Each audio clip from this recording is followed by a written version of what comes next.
So start करते हैं। जैसे कल हमने फ्लो चार्ट समझ लिया था कि basically with respect to direction, with respect to time and with respect to distribution load कितने टाइप के होते हैं। लोड उम्मीद है आपको समझ में आ चुका था, ठीक है। तो आज हम बात करने वाले हैं load with respect to direction. आज हम बात करने वाले हैं load with respect to direction firstly, ठीक है। तो इसी में हम धीरे धीरे समझेंगे कपल भी क्या होता है, ठीक है।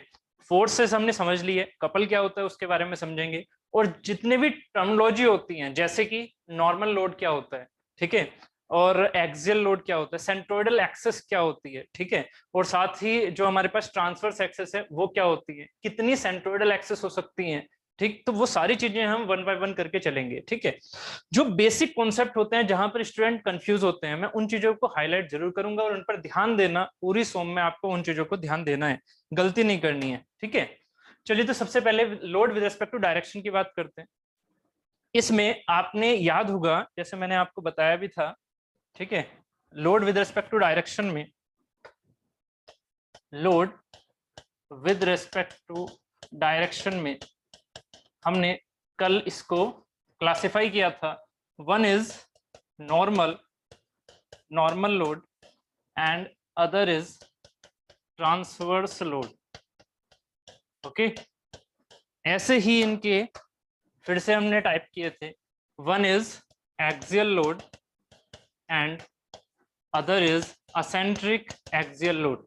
ऐसे ही ट्रांसवर्स में मैंने डायरेक्ट बोला था transverse load, direct transverse load and eccentric transverse load, ठीक है। इन दोनों को मैंने टेंशन एंड कंप्रेशन की बात कही थी, वो हम फर्दर आगे के चैप्टर्स में पढ़ेंगे, टेंशन कंप्रेशन क्या होता है, और इसमें वो चीजें हमें नहीं देखने को मिलती हैं, ठीक है। ये चीजें हमने डिस्कस कर ली थी।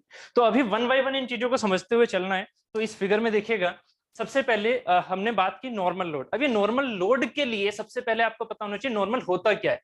नॉर्मल क्या होता है, तो जब भी आप लोड की बात करेंगे विद रिस्पेक्ट टू डायरेक्शन, या जब भी आपके ऊपर लोड लगा हुआ है, किसी बीम के ऊपर लोड लगा हुआ है, तो आपको क्या देखना है, एक सबसे पहले एक इंपॉर्टेंट वर्ड आता है रेफरेंस। ये जो रेफरेंस है, जो प्लेन की रेफरेंस है, वो हम क्या लेके चलेंगे, ठीक है। सबसे पहले अपने माइंड में आता है रेफरेंस। जैसे कि मान लीजिए आपके पास एग्जाम्पल के तौर पर ये आपके पास एक बॉडी है, ठीक है। मैं आपसे कहता हूं नॉर्मल लगाना है, ठीक है। तो नॉर्मल लोड किस तरह से लगाएंगे, एक सेकेंड, ये थोड़ा सा बेटर रहेगा, ठीक। नॉर्मल लोड किस तरह से लगाएंगे ये देखिएगा। तो नॉर्मल लोड के लिए अगर मैं आपसे कहता हूं कि इस वाले सरफेस के, देखिए जब आप नॉर्मल बोलते हैं सबसे पहले माइंड में होना चाहिए सरफेस कौन सा, प्लेन कौन सा। तो इससे पहले क्या पता होना चाहिए आपको, रेफरेंस। किसके बेसिस पर आप नॉर्मल कह रहे हो, किसके बेसिस पर आप नॉर्मल कह रहे हो। तो सबसे पहले कौन सा प्लेन, अगर मान लीजिए इसे मैं वन बोलता हूं, तो ये वन वाला प्लेन, इसके नॉर्मल, नॉर्मल मतलब परपेंडिकुलर टू दिस प्लेन, या फिर इसके नॉर्मल, जो ये दूसरा प्लेन है इसके नॉर्मल टू दिस प्लेन। तो सबसे पहले आपको पता होना चाहिए रेफरेंस। अब मैंने इस पर इतना एम्फेसिस क्यों किया, ठीक है, वो सारी चीजें अभी आपको वन बाय वन समझ में आएंगी। क्योंकि जो हम सेंट्रोइडल एक्सेस, एक्सियल एक्सेस और लॉन्गिट्यूडनल एक्सेस, इन तीनों की अगर मैं आपसे डेफिनेशन पूछूं, तो कुछ ना कुछ स्टूडेंट जरूर कंफ्यूज हो जाएंगे कि सर ये तो तीनों एक ही चीज है। नहीं, तीनों एक चीज नहीं है, इनके अपने अलग अलग टर्मिनोलॉजी है। भाई नाम अगर एक ही चीज को देना था तो फिर हमने तीनों के नाम अलग अलग क्यों रखे। एक्सियल एक्सेस, सुनते रहिएगा, axial axis, longitudinal axis and जो हमारे पास सेंट्रोइडल एक्सिस है, ये तीन एक्सिस जो हैं वो तीनों एक ही नाम है, तो फिर अलग अलग नाम क्यों दिए, ठीक है। इन चीजों को समझते हैं। चलिए, तो सबसे पहले रेफरेंस की बात हो रही है। तो रेफरेंस में यहां पर कौन सा मान के चल रहा हूं, रेफरेंस में यहां पर ये मान के चल रहा हूं, ऐसे ये वाला प्लेन मैंने रेफरेंस माना। इसका मतलब क्या हुआ, सबसे पहले जो आपके माइंड में चलना चाहिए वो ये चलना चाहिए, X Y and Z, X Y and Z, ठीक है। यहां से इमेजिनेशन क्लियर करो अपनी, ठीक है, एक्स वाई एंड जेड। तो यहां से अगर मैं आपसे कहता हूं कि प्लेन में वाई जेड लेके चल रहा हूं, ठीक है, प्लेन में वाई जेड लेके चल रहा हूं, तो वाई जेड वाला प्लेन कौन सा हुआ मेरा,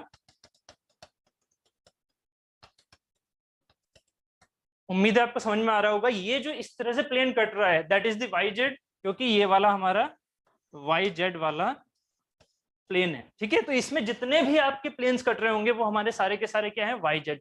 तो अगर मैंने रेफरेंस यहां पर, समझिएगा, रेफरेंस यहां पर अगर वाई जेड प्लेन ली है, तो अब एक बात बताइए, क्या मेरा रेफरेंस प्लेन सिर्फ और सिर्फ अकेला ये होगा जो फिक्स है, मान लेते हैं कि फिक्स है, मैंने लास्ट में फिक्स कर दिया एक बीम में, तो क्या मैं सिर्फ और सिर्फ रेफरेंस को यही बोलूंगा कि सिर्फ और सिर्फ ये रेफरेंस है मेरी? रेफरेंस कहां हो सकती है? रेफरेंस कहां हो सकती है? रेफरेंस हो सकती है सारे YZ plane, all YZ plane, all YZ plane. ऐसा नहीं है कि सिर्फ और सिर्फ यही मेरी रेफरेंस है, मुझे लोड को यहीं से निकालना होगा, नहीं। अगर मैं रेफरेंस की बात कर रहा हूं तो रेफरेंस मेरे सारे YZ प्लेन है, तो चाहे वो रेफरेंस मेरे यहां से जाए, चाहे यहां से जाए, चाहे यहां से जाए, उम्मीद है समझ में आ रहा होगा। ठीक है, तो ये जो आपके पास है, चाहे आप रेफरेंस को यहां से लेके जा रहे हो इस तरह से, अपने माइंड में इमेजिनेशन कर लो बस। अगर आप इमेजिनेशन नहीं कर पाओगे तो फिर ये सारी चीजें ना बहुत ज्यादा दिक्कत करेंगे आपको। तो ये जितने मैं प्लेन ऐसे काट रहा हूँ वो सारे के सारे YZ प्लेन है, और वो YZ प्लेन आपके उस पॉइंट पर, क्योंकि हमारी सोम में हमेशा स्टडी कहाँ होती है? पॉइंट पर। हम पॉइंट पर स्टडी करते हैं। फुल बॉडी के लिए स्टडी उस रेफरेंस में की जाती है। जब हम एक पॉइंट की स्टडी कर लेते हैं तो फिर हम उस पॉइंट की स्टडी को हर तरफ के लिए x0 से लेके L तक वैलिड करा देते हैं। ठीक है, तो आपको पॉइंट वाइज स्टडी समझनी है। तो यहां पर अगर मैं बात कर रहा हूं इस वाले पॉइंट की, इस वाले रेफरेंस की, तो यहां पर स्टडी करूंगा। इस पॉइंट की बात कर रहा हूं तो यहां पर, इस पॉइंट की बात कर रहा हूं तो यहां पर। क्यों? क्योंकि आपको ये थोड़ा सा तो आइडिया होगा ना, छोटा सा मैं एग्जांपल ले रहा हूं आपसे, आपको एक छोटा सा आइडिया होगा। अगर मैं एक पी फोर्स यहां लगाऊं और ये कैंटिलीवर है, ठीक है, एक पी फोर्स यहां लगाते हैं, कैंटिलीवर है, तो कहां से टूटेगा? कहां से टूटेगा आप बताइए? कहां से टूटेगा? ये फ्री एंड से टूटेगा ये जो बीम है, या फिर फिक्स एंड से टूटेगा? ये फ्री एंड से टूटेगा या फिर फिक्स एंड से टूटेगा? जल्दी से आंसर दीजिए। ये यहां से टूटेगा या यहां से टूटेगा? फिक्स एंड से। उम्मीद है समझ में आ रहा है। तो अगर वो फिक्स एंड से टूट रहा है तो आपके माइंड में ऐसा क्यों आया कि फिक्स एंड से टूट रहा है? क्योंकि आपने क्या किया, इस पूरी बीम को पॉइंट वाइज कंसिडर किया, कि पहला एक पॉइंट यहां सोचा अपने माइंड में, फिर यहां सोचा, फिर यहां सोचा, फिर यहां सोचा, देखा कौन सा वाला पॉइंट सबसे ज्यादा स्ट्रेस में जा रहा है, सबसे ज्यादा स्ट्रेस में जा रहा है, या बेसिकली मोमेंट में जा रहा है यहाँ पर। ठीक है, ये सारी चीजें आगे समझ में आएंगी। तो आपके माइंड में क्या चला? आपके माइंड में चला पॉइंट वाइज स्टडी। आपके माइंड में चला पॉइंट वाइज स्टडी कि यार ये वाला पॉइंट जो है ना, इसे फिक्स एंड जाने नहीं दे रहा, इसका मतलब यहीं से जो पी का इफेक्ट है वो यहाँ पर इसे ब्रेक करेगा। तो माइंड में चल रहा है ना पॉइंट वाइज स्टडी, इसी वजह से हम पूरी सोम में क्या लेके चलते हैं? Point wise study. और यहाँ पर जो रेफरेंस ली जाती है वो भी क्या ली जाती है? हर एक पॉइंट के हिसाब से। ठीक है, तो अगर मैं एग्जाम्पल के तौर पर YZ लेके चला, ये मेरा क्या है? एग्जाम्पल। एक एग्जाम्पल तो पकड़ना पड़ेगा ना। तो YZ प्लेन अगर मेरा रेफरेंस है, तो इस रेफरेंस के बेसिस पर नॉर्मल क्या होता है, ट्रांसवर्स क्या होता है, एक्सियल क्या है, सेंट्रोइडल क्या है, और हमारी जो लॉन्गिट्यूडनल है वो क्या है, इन सारी चीजों के बारे में हम बात करेंगे। ठीक है, यहां तक की बात क्लियर है? यहां तक की बात क्लियर है तो बताइए पहले आपके माइंड में क्या चीजें चल रही है, वो चीजें क्लियर हुई या नहीं? जल्दी से बताइए, सुनो। यहां तक क्लियर हुआ? जो मैंने आपसे बोला क्या क्या चीजें सोचनी है, अगर आप ये चीजें नहीं सोच पाओगे तो फिर आगे दिक्कत होगी। सबसे पहले रेफरेंस क्लियर, सबसे पहले रेफरेंस क्लियर हमने कौन सा माना है एग्जांपल के तौर पर? YZ plane. ठीक है, तो YZ प्लेन मैंने रेफरेंस ले लिया। अब यही रेफरेंस मैं कहां लेके चल सकता हूं थोड़ा इजी बनाने के लिए? ये रेफरेंस मैंने सबसे लास्ट सेक्शन, कौन सा वाला सेक्शन जो आपको सामने से दिख रहा है ना, जो ये ऐसे मान लीजिए, तो ये ऊपर सबसे लास्ट वाला जिसको आप छू पा रहे हो, ये सेक्शन की मैं स्टडी कर रहा हूं, जिसे आप छू पा रहे हो, लास्ट वाला। ठीक है, तो पकड़ लो इस सेक्शन को। ठीक है, अब चलिए, ये आपने सेक्शन ले लिया। अब जो नॉर्मल एक्सेस होगी, या नॉर्मल वर्ड का मीनिंग क्या है, यहां से देखिएगा, बाकी सारी चीजों को मत देखना। ठीक है, बाकी सारी चीजों को मत देखना, जो जो मैं पॉइंट बोल रहा हूं उसको देखना। नॉर्मल का मतलब क्या है? नॉर्मल का मतलब है perpendicular to the plane of cross section, perpendicular to the plane of cross section. और यहां इस क्रॉस सेक्शन को मैं एक वर्ड और लिखना चाहूंगा, reference section. That is the reference section. ठीक है, ये हो गया हमारा रेफरेंस सेक्शन। वहां से एक टर्मिनोलॉजी समझ में आई आपको? क्या है कि नॉर्मल का मतलब होता है perpendicular to the reference section. अगर मैं यहां पर नॉर्मल की बात कर रहा हूं तो कितने नॉर्मल हो जाएंगे? जरा सोचते रहिएगा इस चीज को, जो जो मैं बोल रहा हूँ। रेफरेंस सेक्शन मेरा ये हो गया, इस रेफरेंस सेक्शन के लिए ये भी नॉर्मल है, ये भी नॉर्मल है, ये भी नॉर्मल है, ये भी नॉर्मल है। बात क्लियर है? ये सारी चीजें क्या है हमारी?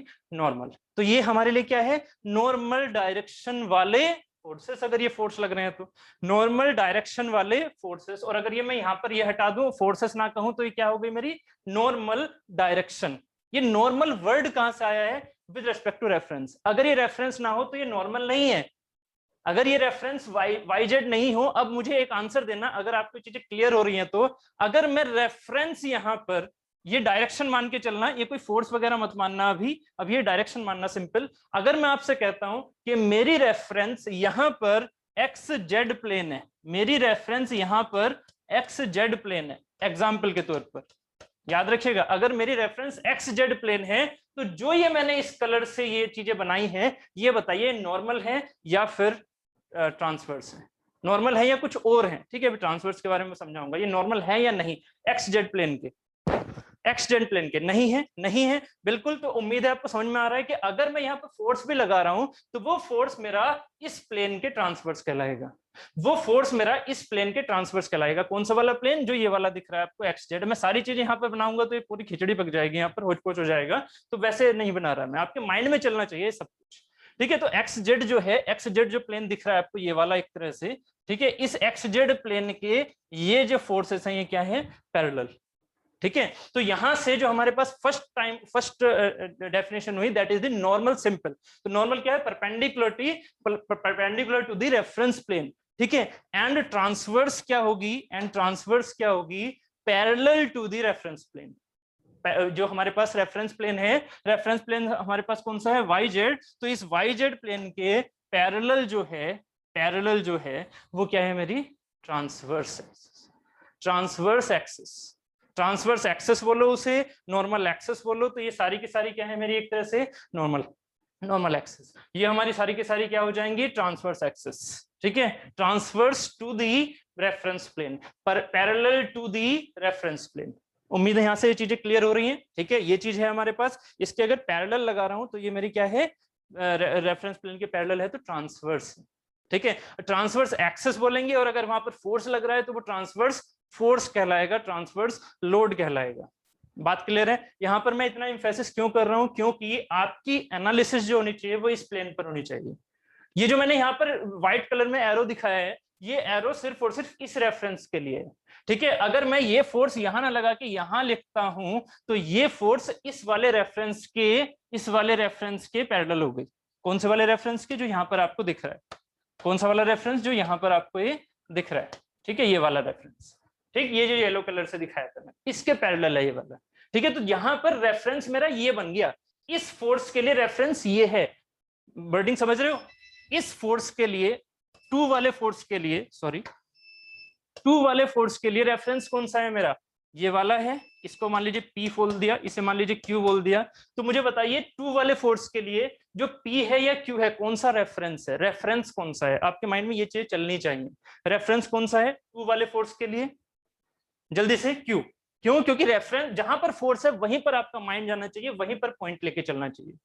ठीक है, तुरंत वहीं पर पॉइंट पहुंचाओगे। अगर मैं आपसे पूछता हूं यहां पर बताइए इसका, इस पी का इफेक्ट यहां पर क्या हो रहा है, तो आपको तुरंत ही क्या करना होगा, इस पी का इफेक्ट यहां पर देने के लिए इसको यहां पर एज्यूम करना होगा। कैसे एज्यूम करते हैं, वो होता है लॉ ऑफ ट्रांसमिसिबिलिटी से, अभी आगे पढ़ेंगे उस चीज को। ठीक है, तो यहां की स्टडी करने के लिए आपका इसका इफेक्ट यहां दिखाना पड़ेगा, फिर यहां रेफरेंस मान के उन चीजों को यहां इवेल्युएट करना होगा। बात उम्मीद है समझ में आ रही है। ठीक है, चलिए, तो यहां तक की बात हो गई हमारी नॉर्मल की एंड ट्रांसवर्स की, नॉर्मल की एंड ट्रांसवर्स की। ट्रांसवर्स की डेफिनेशन क्या हो गई, यहां पर देखिएगा, parallel to the plane of cross section और टू द रेफरेंस प्लेन, और टू द रेफरेंस प्लेन। उम्मीद है ये वाली चीज क्लियर हो गई है यहां पर। ठीक है, रेफरेंस प्लेन के अगर पैरेलल है तो वो ट्रांसवर्स है। ट्रांसवर्स वो फोर्स भी हो सकता है, ट्रांसवर्स हमारी एक्सेस भी हो सकती है।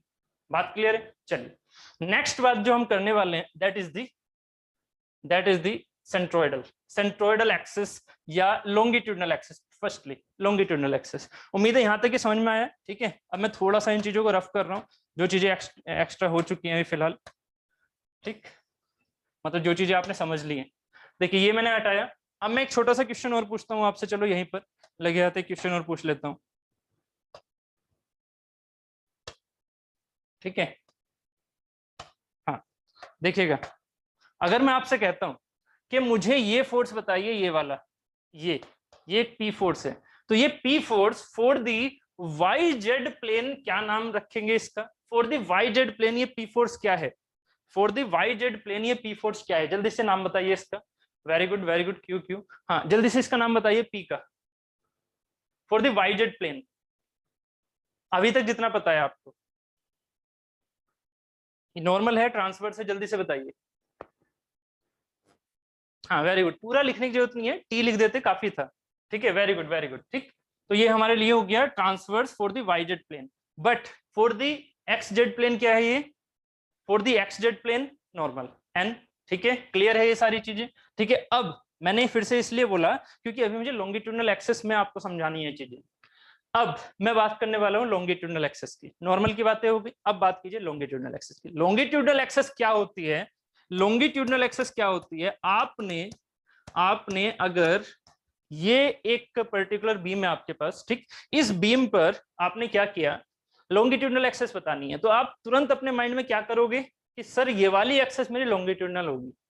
तुरंत ऐसे बोलते हो, जनरली आज तक ऐसे ही बोले हो। बट उसका जो मेन पॉइंट है, कोई बता पाएगा मेन पॉइंट क्या है? लॉन्गिट्यूडनल एक्सेस यही वाली होगी, ऐसा आपने कैसे सोचा? अगर मैं आपसे यहाँ ऑफलाइन क्लास चल रही होती और मैं आपसे जनरली पूछ रहा होता तो आप सभी यही बोलते हैं यहाँ पर कि लॉन्गिट्यूडनल एक्सेस ये वाली होगी सर। इसका मेन पॉइंट क्या होता है, किसी को पता है? जल्दी से। Along the length. Very good very good Rishabh, Rishabh very good. Along the length. अब ये लेंथ कौन सी है, मेन चीज अब ये भी आती है। अलोंग द लेंथ, ये बात तो ठीक है, अब यहाँ लेंथ कौन सी है? लेंथ को कंसीडर करने के लिए भी, मेरी वर्डिंग पर ध्यान देना, लेंथ को कंसीडर करने के लिए भी आपको रेफरेंस चाहिए होता है। लेंथ को कंसीडर करने के लिए भी आपको रेफरेंस चाहिए होता है। लेंथ को ही ऐसे ही चीज नहीं होती है कि अपनी मर्जी से लेंथ रख दी। जैसे कि अगर मैं आपसे दो फिगर लेके चलता हूं, ये ठीक है, यहाँ पर मैं इसे थोड़ा छोटा कर लेता हूं। अगर मैं यहाँ पर दो फिगर लेके चलता हूं, यहाँ पर एक तो है फिगर ये वाला, ये इंपॉर्टेंट पॉइंट है, इसीलिए मैं आपको इतना एम्फेसिस करके बता भी रहा हूँ इस चीज को। आपने इसे लेंथ बोला, क्यों बोल दिया भाई इसे लेंथ? क्या अपनी मर्जी से बोल दिया आपने? क्यों बोला? क्योंकि आपने रेफरेंस ली है ये, क्योंकि आपने रेफरेंस ली है ये। जब तक हमें कोई रेफरेंस नहीं दी जाती है, हम कौन सी रेफरेंस मान के चलते हैं? Cross section. हम क्रॉस सेक्शन ही तो व्यू लेके चलते हैं ना, कि सर जी ये अगर पेन है आपके पास तो क्रॉस सेक्शन ये हो गया तो लेंथ हो गई है, क्योंकि आपने रेफरेंस ले लिया है वाई जेड प्लेन। आपने रेफरेंस ले लिया है वाई जेड प्लेन, तो ऑब्वियस है लेंथ क्या बचेगी? ये वाली। ठीक है, क्योंकि आपने रेफरेंस ये ले लिया। बट अगर मैं इसी फिगर में आपसे कहूं, इसी फिगर में आपसे कहूं कि रेफरेंस मेरी ये है, रेफरेंस मेरी ये है, ना कि ये जो पहले थी। अब बताइए मुझे लेंथ कौन सी है इसकी? अब बताइए मुझे इस पार्ट की लेंथ कौन सी है? इस फिगर को 90 डिग्री घुमाओ अपने माइंड में, इस फिगर को 90 डिग्री घुमाओ, अब देखो क्या हो रहा है। इस फिगर को 90 डिग्री घुमा के अब देखो क्या हो रहा है आपके माइंड में। ये ऐसे बन रहा है, और जब ये ऐसे बन रहा है तो ऑब्वियस है कि यहाँ पर जब मैंने रेफरेंस ये ले रखी है इसमें, समझ रहे हो, रेफरेंस जो थी वो 90 डिग्री घुमा दी मैंने। अब बताइए लेंथ इसकी कौन सी होगी? लेंथ इसकी कौन सी होगी? ये वाली होगी लेंथ।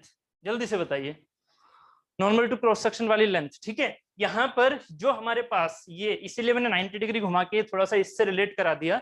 यहाँ सोचो, यहाँ लेंथ हमारी कौन सी है? यहाँ लेंथ है हमारी ये वाली, ये है लेंथ, ये है length normal to the cross section. जो रेफरेंस लिया है उसी को हम क्या बोल देते हैं? Cross section. तो यहाँ पर जो रेफरेंस है वो मेरा क्रॉस सेक्शन कौन सा वाला हो गया? ये वाला। क्रॉस सेक्शन कौन सा वाला हो गया? ये वाला। तो यही जो क्रॉस सेक्शन है वही मेरी क्या बन गई है? रेफरेंस। और इस रेफरेंस के परपेंडिकुलर क्या हो गई? लेंथ। तो लॉन्गिट्यूडनल एक्सिस इस वाले फिगर में क्या हो जाएगी? दोनों फिगर सेम है ना, दोनों फिगर सेम है, बस रेफरेंस मैंने एक में ये ली है और एक में ये ली है। तो इसकी जो लॉन्गिट्यूडनल एक्सिस होगी, जो इसकी लॉन्गिट्यूडनल एक्सिस होगी वो होगी ये वाली, वो होगी ये वाली, जबकि इसकी लॉन्गिट्यूडनल एक्सिस हमारी यहां पर होगी ये वाली। बात क्लियर है? यस और नो? जल्दी से आंसर दीजिए, इन दोनों फिगर के हिसाब से आपको समझ में आया या नहीं कि लॉन्गिट्यूडनल एक्सिस का मतलब क्या है? बात क्लियर है? वेरी गुड, बहुत बढ़िया। तो अब लॉन्गिट्यूडनल एक्सिस एक हो सकती है, ज्यादा हो सकती है, ये भी आंसर दो। लॉन्गिट्यूडनल एक्सिस एक ही हो सकती है, जो मैंने ऐसे ही अपनी मर्जी से ऐसे यहां पर दिखा दिया, ये लॉन्गिट्यूडनल एक है या ज्यादा हो सकती है, क्योंकि लॉन्गिट्यूडनल एक्सिस में कुछ और कंस्ट्रेंट नहीं लगाए। कंस्ट्रेंट का मीनिंग समझते हैं ना, जो टॉम पढ़ा हुआ है उन्होंने समझा हुआ होगा, कंस्ट्रेंट और रिस्ट्रेंट्स। ठीक है, ये क्या है? एक तरह से मैं यहाँ पर उनको क्या कर रहा हूं, अपनी तरफ से जो कंडीशंस हैं उनको इंपोज कर रहा हूं। जो कंडीशंस हैं वो बता रहा हूं कि यहाँ पर ये चीजें लग गई, बस इसके अलावा और कुछ नहीं लग सकता। मतलब उस चीज को वहीं पर रोक दो, अपनी थिंकिंग को उससे ज्यादा नहीं सोचना है, ठीक है। तो कंस्ट्रेंट, ठीक, ज्यादा हो सकती है, वेरी गुड, ज्यादा हो सकती है, ठीक है। ऋषभ जी आपने बोला 1, नहीं, देखिए अभी यहीं से जो आपने 1 बोला ना, उसका आंसर अभी थोड़ी देर में समझ में आएगा, ठीक है। ये क्योंकि आपने माइंड में कंस्ट्रेंट ले लिया। क्या कंस्ट्रेंट ले लिया आपने? तुरंत ही जब ये 1 बनाई ना, जैसे मैंने अभी बनाई है, जैसे मैंने अपनी अभी बनाई, तो मैंने क्या सोच के बनाया? इसका सेंट्रोइडल, इसका सेंट्रोइडल, यही तो सोच के बनाया ना, ठीक है। बट मैंने ऐसे लॉन्गिट्यूडनल एक्सेस में बोला क्या? नहीं। मैंने क्या बोला है लॉन्गिट्यूडनल एक्सेस में? देखिए डेफिनेशन यहाँ पर, लॉन्गिट्यूडनल एक्सेस की सिंपल डेफिनेशन है, क्या है? longitudinal axis which is considered only lengthwise, which is considered only lengthwise, और length किसके रेस्पेक्ट में आती है? with respect to reference, with respect to reference plane। और ये रेफरेंस प्लेन क्या है? हमारा क्रॉस सेक्शन प्लेन हम मान के चलते हैं, जो भी क्रॉस सेक्शन आप मान के चलते हैं। क्लियर हो रहा है? तो ये 3 डेफिनेशन यहां तक उम्मीद है क्लियर हो गई होंगी आपको। लेंथ वाइज, ठीक है, और ये हो गया हमारे पास लॉन्गिट्यूडनल। जैसे आपने इनफाइनाइट बोला या कितनी भी बोला, तो कितनी का मतलब हो जाता है इनफाइनाइट, ठीक है। तो यहाँ पर हमारे पास इनफाइनाइट लॉन्गिट्यूडनल एक्सेस हो सकती है, ये लेंथ वाइज, ये हो गई लेंथ वाइज। ऐसे ऐसे यहाँ पर कितनी हो गई? ये इन्फिनिटी लेंथ वाइज, क्योंकि लेंथ यहाँ पर ये है मेरी। बात उम्मीद है क्लियर है, ठीक है। डिफरेंस समझ में आ रहा है? नॉर्मल का मतलब क्या है? नॉर्मल के लिए कंस्ट्रेंट क्या लगा हुआ है? रेफरेंस प्लेन के परपेंडिकुलर, रेफरेंस प्लेन के परपेंडिकुलर। रेफरेंस कितने ले सकते हो? कितने भी। अभी देखो आपने ये फिक्स कर दिया, ये फिक्स कर दिया तो लेंथ ये फिक्स हो गई, ये फिक्स कर दिया तो लेंथ फिक्स हो गई। अब इस लेंथ के परपेंडिकुलर, सॉरी, जो इस लेंथ के मतलब उसके पैरेलल जा रही है, that are the longitudinal axes. But वो जो लॉन्गिट्यूडनल एक्सेस हैं वो ट्रांसवर्स भी हो सकती हैं, किसके लिए? जो लॉन्गिट्यूडनल एक्सेस हैं वो ट्रांसवर्स भी हो सकती हैं, किसके लिए? इस वाले प्लेन के लिए। तो जो ट्रांसवर्स प्लेन है, जो ट्रांसवर्स एक्सेस हैं, उसके लिए हमारे प्लेन अपने माइंड में इमेजिनरी होते हैं, कि हम उनको यहां पर भी ले सकते हैं प्लेन, यहां पर भी ले सकते हैं, ये क्रॉस सेक्शन भी ले सकते हैं, जो आप चाहो वो प्लेन क्रॉस सेक्शन में ले सकते हो, जब आप ट्रांसवर्स की बात कर रहे हो या नॉर्मल की बात कर रहे हो। जबकि लॉन्गिट्यूडनल की बात होती है कहां से आपने उसे फिक्स कर रखा है, कहां से आपने उसे फिक्स कर रखा है, ये फिक्स कर लिया, ये लेंथ बन गई है। तो अब लेंथ बन गई तो लेंथ वाइज हमारी ये चीज मिलके आ रही है, ठीक है। यहां तक ये क्लियर है, ठीक। तो उसके बाद ये 2 पॉइंट्स आपके पास क्लियर हो चुके हैं। लॉन्गिट्यूडनल एक्सिस इनफाइनाइट हो सकती हैं, ठीक है। अब चलते हैं हम नेक्स्ट पॉइंट की तरफ, दैट इज, चलो मैं नेक्स्ट यहां पर ले लेता हूं, that is centroidal axis. Length longitudinal axis clear हो गई या नहीं? जल्दी से बताइए, कोई डाउट? कोई डाउट लॉन्गिट्यूडनल एक्सिस में अभी तक? जल्दी से ये सुनो, ठीक है। तब तक मैं एक फिगर और बना देता हूं।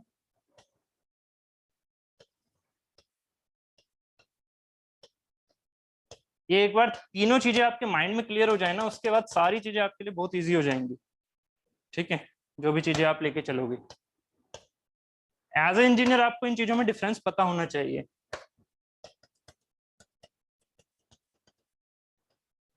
ठीक है। अब मैं आपसे कहता हूं कि मुझे, गुड, वेरी गुड, कि मुझे जो सेंट्रोइडल एक्सेस बतानी है, तो सेंट्रोइडल एक्सेस क्या होगी?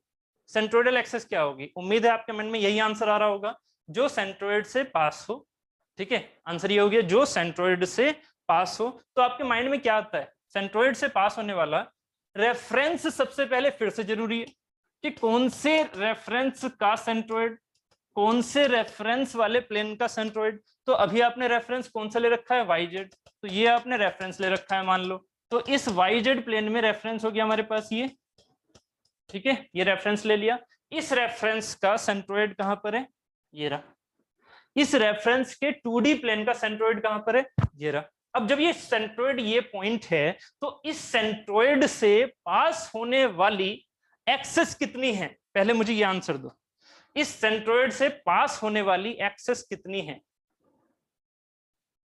सिर्फ और सिर्फ ये सेंट्रोइडल एक्सेस कितनी होती हैं? 3 X x Y Y and Z Z.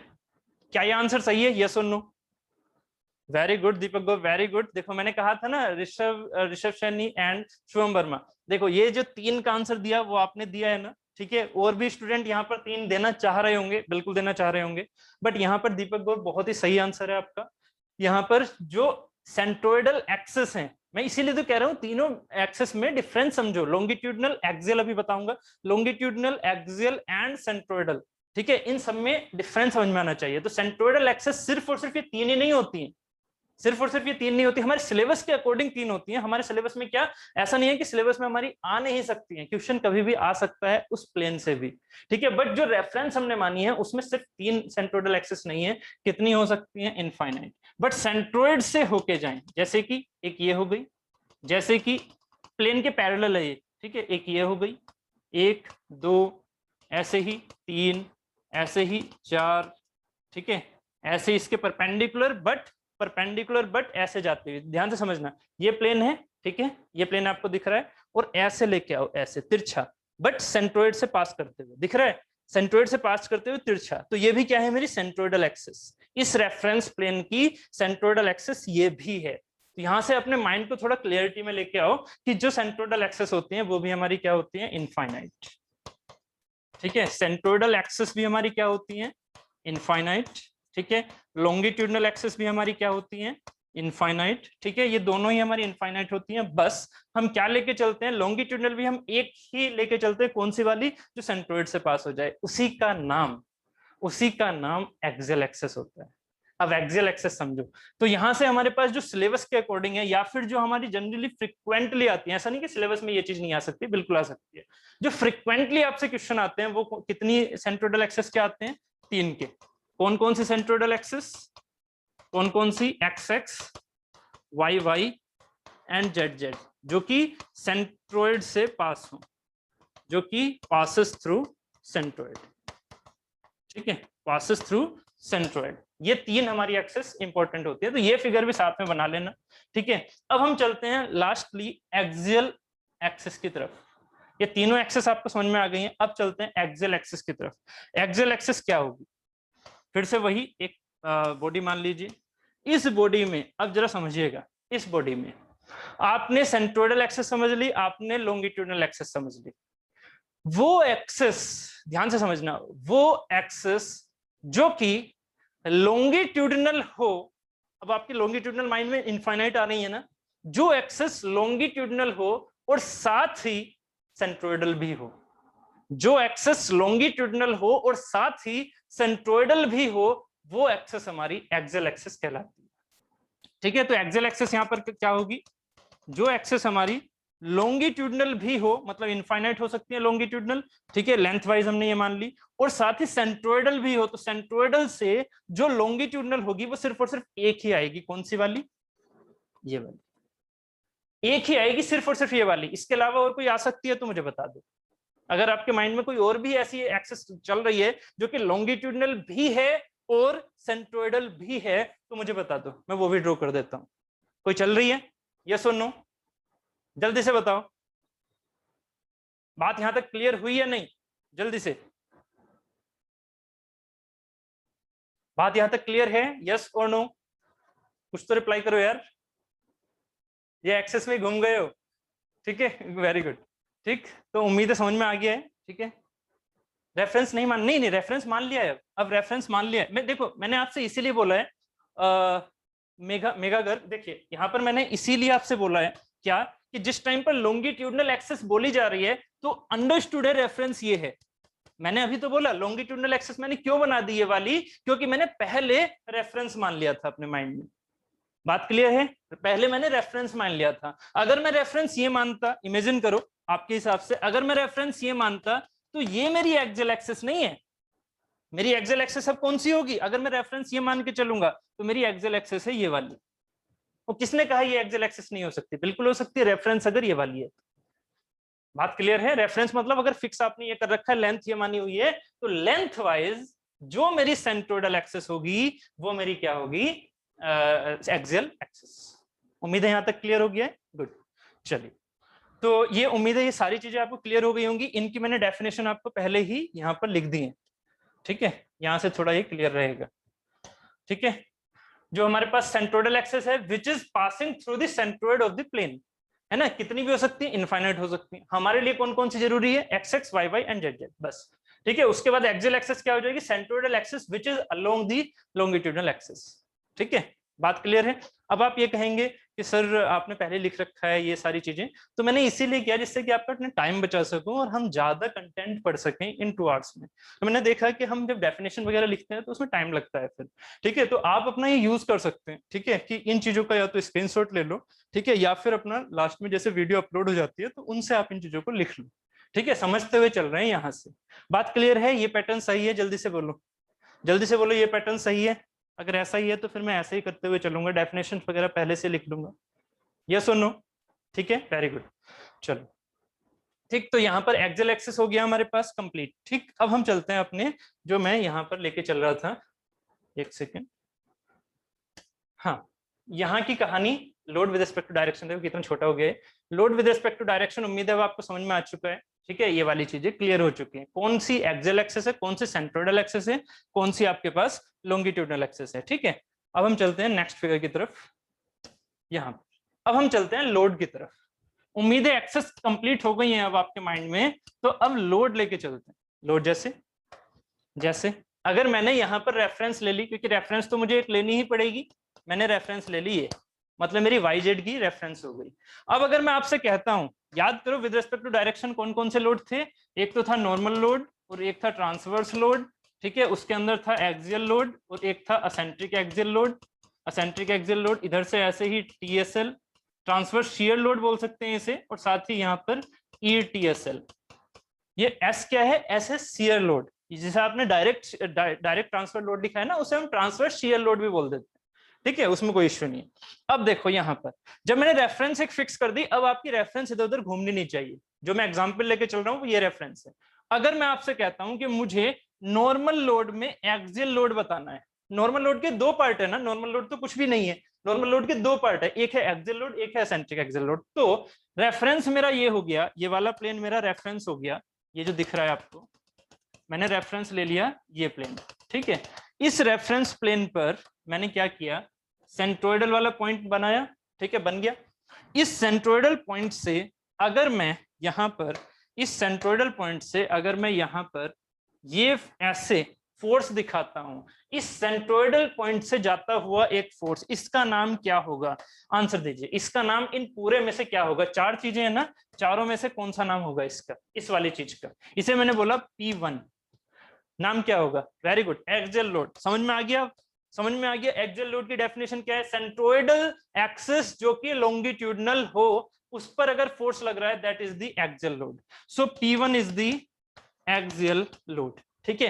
अब चलते हैं दूसरा पॉइंट लेके। दूसरा पॉइंट मैंने ये लिया, यहाँ पर दूसरा पॉइंट मैंने ये लिया। देखो यहाँ पर पहले मैं 2 चीजें और बना देता हूं, यहाँ पर 2 चीजें और बना देता हूं। ये देखिएगा, पहले मैंने वो जो हमारे सिलेबस के अकॉर्डिंग होती है या जो हमारे लिए जनरली होती है, वो एक ये एक्सेस है, एक ये एक्सेस है, दिख रही है, एक ये एक्सेस है, ठीक है, इस और एक है हमारे पास ये एक्सेस। ये 3 जो एक्सेस मैंने अभी थोड़ी देर पहले भी बनाई थी, ठीक है, सेंट्रोइडल एक्सेस। तो एक सेंट्रोइडल एक्सेस हो गई हमारी एक्स एक्स, एक हो गई हमारे पास वाई वाई, और एक हो गई हमारे पास जेड जेड, ठीक है। ये 3 हमारे पास सेंट्रोइडल एक्सेस हो गई, जिसमें P1 तो डिफाइंड हो गया। अब करते हैं P2 को डिफाइन, ठीक है, एक सेकेंड। ये P2 है, ये चीज मैंने ऐसे ली, देखो यहां पर ऐसे ऐसे, या फिर मैं ज्यादा आपको कॉम्प्लिकेट नहीं कर रहा, मैं ऐसे लेके चल रहा हूं, थोड़ा समझिएगा इस चीज को, एक सेकेंड बस।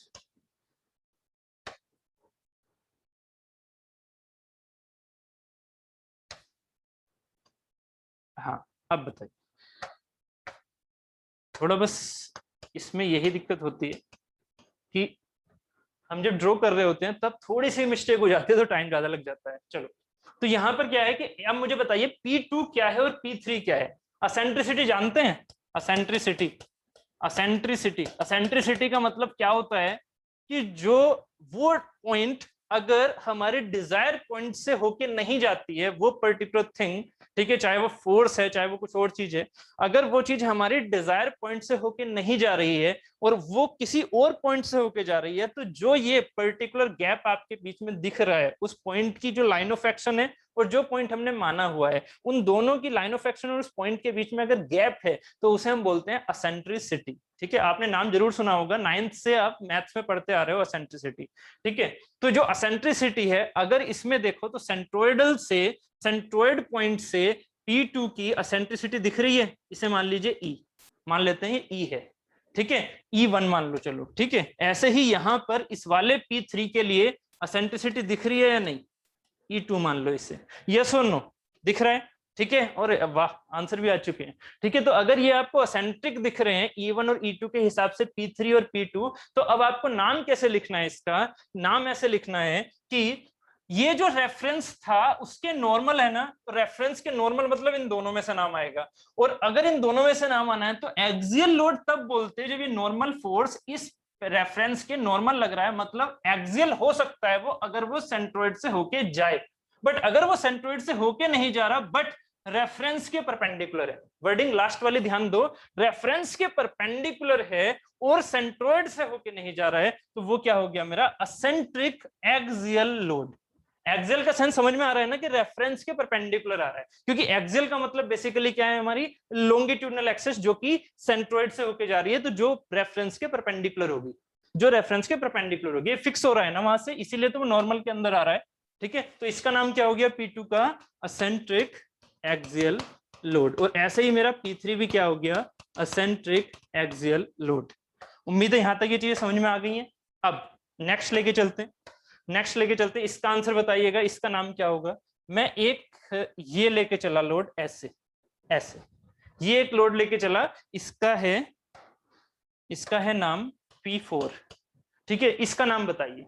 इस P4 की line of action, line of action तो समझते हैं ना, फोर्स की जो लाइन ऑफ एक्शन है, वो P4 की लाइन ऑफ एक्शन ऐसे जा रही है सेंट्रोइड से। ठीक है, P4 की लाइन ऑफ एक्शन सेंट्रोइड से जा रही है, इसका नाम क्या होगा, डायरेक्ट ट्रांसवर्स लोड या ट्रांसवर्स शियर लोड, जैसे मैंने यहाँ पे लिखा है ट्रांसवर्स शियर लोड, है ना, इन्हें हम शियर बोल देते हैं। शियर क्यों बोलते हैं वो सारी चीजें हम आगे पढ़ेंगे। ठीक है, तो ट्रांसवर्स शियर लोड P4 का नाम हो गया। ऐसे ही अगर मैं P5 लेके चलूं, TSL बोल दिया इसे, P5 यहाँ पर ये लेके चल लेते हैं, ये P5 लिया मैंने, ये है ना ऐसे, और P6 लेके चल रहा हूं मैं, ये ऐसे, दिस इज द P6। ठीक,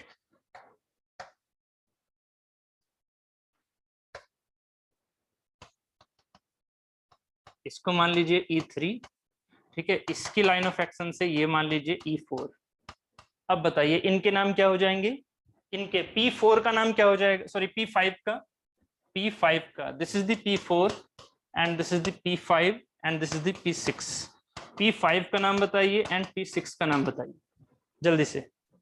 ठीक है, दोनों के नाम क्या हो जाएंगे, ETS, eccentric transverse shear load, eccentric transverse shear load. तो उम्मीद है आपको समझ में आ चुका होगा। अपना मोबाइल उठाओ या कुछ भी चीज ऐसी जो कि इस तरह की हो, ठीक है, उसमें क्या करो, एक इमेजिनेशन करो, इमेजिनेशन बनाओ रियल में। रियल में इमेजिनेशन कैसे बनाओगे, रेफरेंस पकड़ो और रेफरेंस पर पेन के डायरेक्शन को एक बार अपने माइंड में बनाओ। कैसे, अगर फोर्स ऐसे लग रहा है सेंट्रोइड से इधर की तरफ को खींच रहे हो आप ऐसे करके, तो वो क्या हो गया मेरा एक्सियल लोड। अगर सेंट्रोइड से ना होके वो थोड़ा इधर है, कील होती है, कील अपने माइंड में लेके चलो और उसको यहाँ पर अच्छे से इम्पिंच कर दो, और उसके बाद में उसे पकड़ो और खींचो। तो अगर वो सेंट्रोइड पर ना लगा के आपने साइड में लगा रखी है तो उसको हम क्या बोलेंगे, असेंट्रिक एक्सियल लोड। ठीक है, अगर मैं वही फोर्स ऐसे लगा दूं और सेंट्रोइड से होके जा रहा है तो वो क्या कहलाएगा, ट्रांसवर्स शियर लोड रियल में। और अगर वो चीज यहां से होके जा रही है तो वो कहलाएगा असेंट्रिक ट्रांसवर्स शियर लोड। इनके इफेक्ट्स क्या होंगे, अलग अलग होंगे या नहीं, जरा इमेजिन करो, इमेजिन करो। अभी तो सिर्फ और सिर्फ नाम समझाए हैं,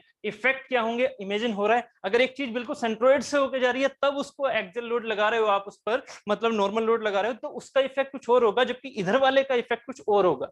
ठीक है, ऐसे ही ट्रांसवर्स का इफेक्ट कुछ और होगा और असेंट्रिक ट्रांसवर्स का इफेक्ट कुछ और होगा। ठीक है, तो ये इफेक्ट्स की कहानी अभी आराम से समझेंगे आगे, पहले इनके नाम को समझना था। ठीक है, क्योंकि ये नाम से रिलेटेड भी क्वेश्चन आपको देखने को मिल जाते हैं। ठीक है, तो यहां तक उम्मीद है समझ में आ गया होगा। जल्दी से मुझे बता दीजिए, एक बार डन कर दीजिए, क्लियर हो गया या नहीं। ये जो नाम है, जो भी हमारे पास ये फोर्सेस हैं, ये क्लियर हो गई या नहीं, क्योंकि सारे जितने भी सोम के चैप्टर्स हैं उसमें मैं सीधे नाम यूज करूंगा, आपके माइंड में सारी चीजें चलनी चाहिए। Okay, clear, very good. ठीक है, चलिए फिर। ठीक, तो यहां तक हमारी फोर्सेस कंप्लीट हो गई हैं, ठीक है, सॉरी जो नाम थे हमारे वो कंप्लीट हो गए हैं।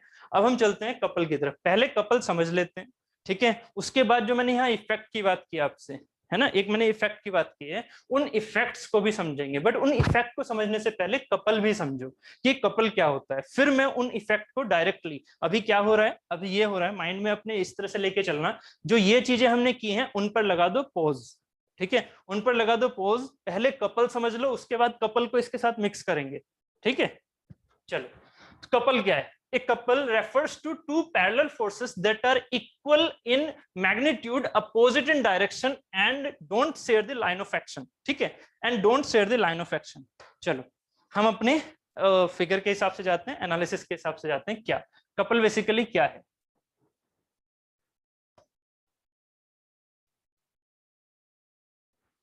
हमारे पास ये एक बॉडी है, ठीक है, मैं इसको 3D में भी लेके चल सकता हूँ और 2D में भी लेके चल सकता हूँ, ठीक।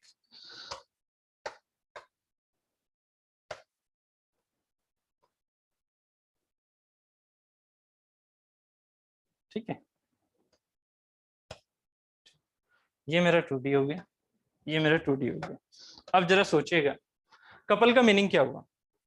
कपल बेसिकली, इससे भी मैं नॉर्मल चीजें और लेके चलता हूँ, जो चीज मैंने आपको पहले समझाई हुई है, ठीक है। क्या कि अगर मैं आपसे कहता हूं कि आपके पास ये बॉडी है, जैसे मैंने उस दिन समझाया था समेशन एम अबाउट, है ना, तो वो चीजें अभी देखेंगे हम। पहले ये बताइएगा, अगर मैं एक बॉडी पर, ये सिंपल बॉडी ले ली मैंने, एक couple refers to two parallel forces, parallel forces मतलब एक फोर्स तो मैंने ये लगा दिया और दूसरा फोर्स ये लगाया, बट ये और ये फोर्स पैरेलल हैं, बात ठीक है, तो क्या ये पैरेलल फोर्सेस नहीं है? ये और ये, है ना, तो ये भी तो पैरेलल फोर्सेस हैं, तो यहां तक अधूरी है कहानी। क्या? आर इक्वल इन मैग्नीट्यूड, चलो भाई ठीक है, ये एफ हो गया, ये एफ हो गया, आर इक्वल इन मैग्नीट्यूड, तो ये भी तो हो सकता है, are equal in magnitude, figure ऐसा भी बन सकता है। क्लियर? यहां तक की बात हो गई, ठीक है। अपोजिट इन नेचर, ठीक है भाई, एक नीचे की तरफ जा रहा है, एक ऊपर की तरफ आ रहा है, एक नीचे की तरफ, एक ऊपर की तरफ, बात ठीक है। Opposite in direction, opposite in direction होगी, सॉरी, अपोजिट इन डायरेक्शन, ठीक है। And don't share the line of action, जब तक ये डेफिनेशन यहां तक लिखी हुई है तब तक वो डेफिनेशन प्रॉपर नहीं है, और जनरली हम यही बोलते हैं। देखो यहां तक जो डेफिनेशन आती है वो यही आती है, आपको याद भी होगा, स्कूल लेवल से आप कपल की डेफिनेशन यही लिख रहे हैं, ठीक है, सॉरी, स्कूल लेवल से आप कपल की डेफिनेशन यहां तक लिखते हैं, यहां तक, a couple refers to the parallel forces which are in same in magnitude and opposite direction, ठीक है। बट साथ में एक चीज और होती है, don't share the line of action. Line of action क्या है? ये लाइन ऑफ एक्शन क्या है? ये, बट इसकी लाइन ऑफ एक्शन और इसकी लाइन ऑफ एक्शन तो शेयर हो गई, तो जैसे ही इन दोनों की लाइन ऑफ एक्शन शेयर होती है, यहां पर ये कपल नहीं बना रहे होते हैं, इसको हम कपल नहीं कहते हैं। कपल सिर्फ और सिर्फ कब होता है? जब हमारी लाइन ऑफ एक्शन शेयर ना हो, और जब लाइन ऑफ एक्शन शेयर नहीं होंगी तो ऑब्वियस है उनके बीच में क्या आएगा? गैप, ठीक है, ऑब्वियस है उनके बीच में क्या आएगा? गैप। तो जो हमारे पास एक गैप हुआ करता था, डी एक्स जो भी आप मानते थे, एफ इंटू डी बोला करते थे, तो वो है इनके इफेक्ट। और जो हमारे पास मेन डेफिनेशन आती है वो यहां से आती है, don't share the line of action, don't share the line of action. बात क्लियर है? This is the couple. Couple क्या है? कपल एक अरेंजमेंट है, इन चीजों को समझो, इन चीजों को समझो। क्या कपल क्या है? कपल मोमेंट नहीं है, कपल मोमेंट नहीं है, ठीक है।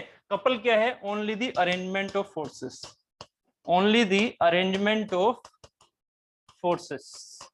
ये एक तरह का क्या है? ये एक तरह का पर्टिकुलर अरेंजमेंट है कि फोर्स कहां कहां लग रहे हैं, बस। कपल, इसे बोलते हैं कपल।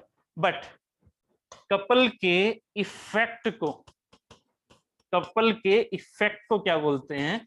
मोमेंट। कपल के इफेक्ट को क्या बोलते हैं? मोमेंट। इसमें कंफ्यूजन रहती है स्टूडेंट्स को, इसीलिए मैं इतना ब्रीफली बता रहा हूँ, इतना अच्छे से आपको थोड़ा सा गाइड करते हुए बता रहा हूँ कि जो चीजें आपको गड़बड़ करती हैं समझने में, उन चीजों को बिल्कुल अच्छे से लेके चलो। और इस मोमेंट की टेंडेंसी क्या होती है? इस मोमेंट की टेंडेंसी क्या होती है? वो टेंडेंसी होती है दो टाइप। कपल का इफेक्ट क्या है? That is the moment. Couple का इफेक्ट क्या है? That is the moment. और मोमेंट हमेशा बेंडिंग ही नहीं होता है, अपने माइंड में, हमारे माइंड में हमेशा ये चलता है कि मोमेंट बेंडिंग होता है, नहीं। मोमेंट दो टाइप की टेंडेंसी रखते हैं। कौन कौन सी टेंडेंसी रखते हैं? दो टाइप की। एक होती है बेंडिंग टेंडेंसी, बेंडिंग टेंडेंसी, और एक होती है ट्विस्टिंग टेंडेंसी। एक होती है ट्विस्टिंग टेंडेंसी। ये इंपॉर्टेंट पॉइंट है, नोट डाउन कर लो इस चीज को, ठीक है। कपल जो है that is the arrangement of forces, और उसका जो इफेक्ट होता है that is the moment, end moment की जो टेंडेंसी होती है वो दो टाइप की होती है, या तो बेंडिंग करेगा वो या फिर ट्विस्टिंग करेगा। उम्मीद है यहाँ तक क्लियर हो गया, ठीक है। चलो ये चीज अपने माइंड में हमेशा रखिएगा। अब चलो कपल की तरफ चलते हैं, ठीक है। कपल उम्मीद है यहाँ से समझ में आ गया था। अब इसका इफेक्ट देख लेते हैं, ये इफेक्ट क्या हो रहा है, ठीक है। अब हम इफेक्ट की बात करते हैं जिसे हम मोमेंट बोलते हैं, ठीक है। तो यहाँ पर मैंने एक काम किया, एक बॉडी है और इस बॉडी को मैंने यहाँ पर हिंज कर दिया है, यहाँ पर पिन कनेक्टेड कर दिया है, ठीक है। इस तरह से यहाँ पर एक पिन लगा दी है, ठीक है। अब मैंने क्या किया, मैंने एक फोर्स लगाया यहाँ पर।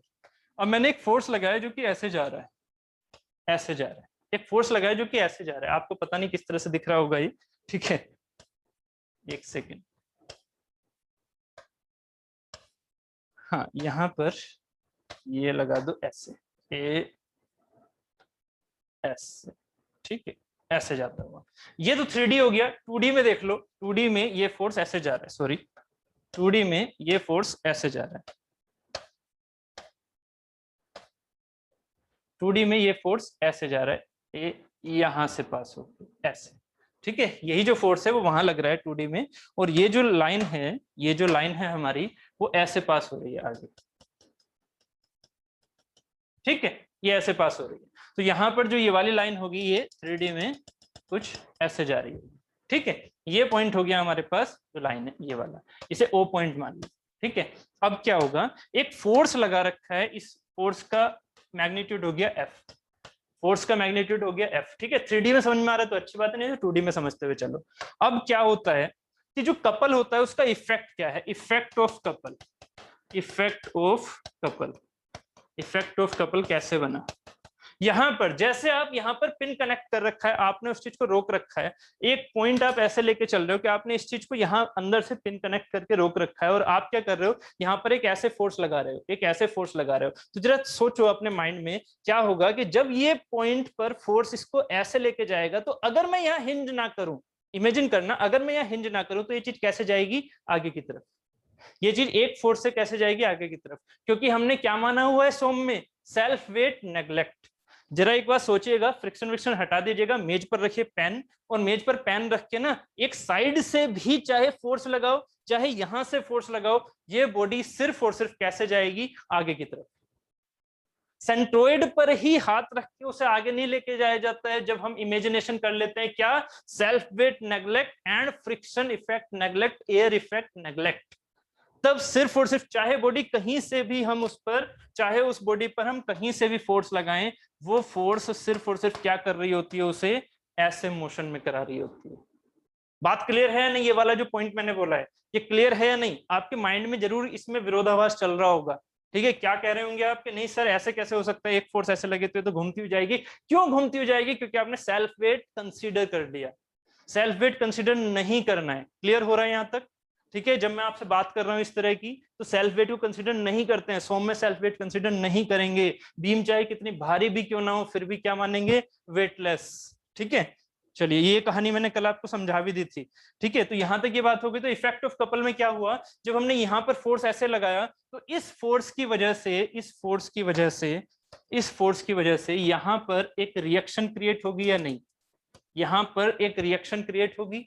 भाई जहां पर आपने उसे हिंज कर रखा है, अगर आपने वो फोर्स लगाया और वो फोर्स क्या कर रहा है, इसे ऐसे लेके जा रहा है, तो आपने जो हिंज किया, उस हिंज ने इसके इधर वाले मोशन को रोका था ना। हिंज ने क्या किया, इसके इधर के मोशन को रोका कि ये इधर की तरफ ना जाए, तो मैं रोकूंगा। तो ये रोका किसकी वजह से, यहाँ वाले पॉइंट की वजह से। तो ये जो पॉइंट मान लीजिए ऐसे खाली जगह थी, और ये बीच में क्या है, एक पिन है, तो ये जब पॉइंट आगे की तरफ जाएगा तो ये इससे टच होगा, और जब ये इससे टच होगा तो पिन किधर की ओर फोर्स लगाएगी, इस पर पिन लगाएगी, इस पर इधर की ओर फोर्स, ठीक है। इसी को तो मैंने आर बोला, ठीक है। जरा सोचो उस चीज को, अगर रियल में आप सोच सकते हो तो रियल में सोचो, ठीक है। तो ये रिएक्शन प्रोड्यूस हुई, और इस रिएक्शन की वजह से क्या बन के आया यहाँ पर, एक एफ ये, एक आर ये। ऑब्वियस है यहाँ पर आर इक्वल टू होगा एफ के, क्योंकि समेशन एफ एक्स या समेशन एफ वाई हमारे हमेशा बराबर होते हैं हमारे इक्विलिब्रियम कंडीशन में। तो यहाँ पर एफ और एफ के बराबर हो गया, ठीक है।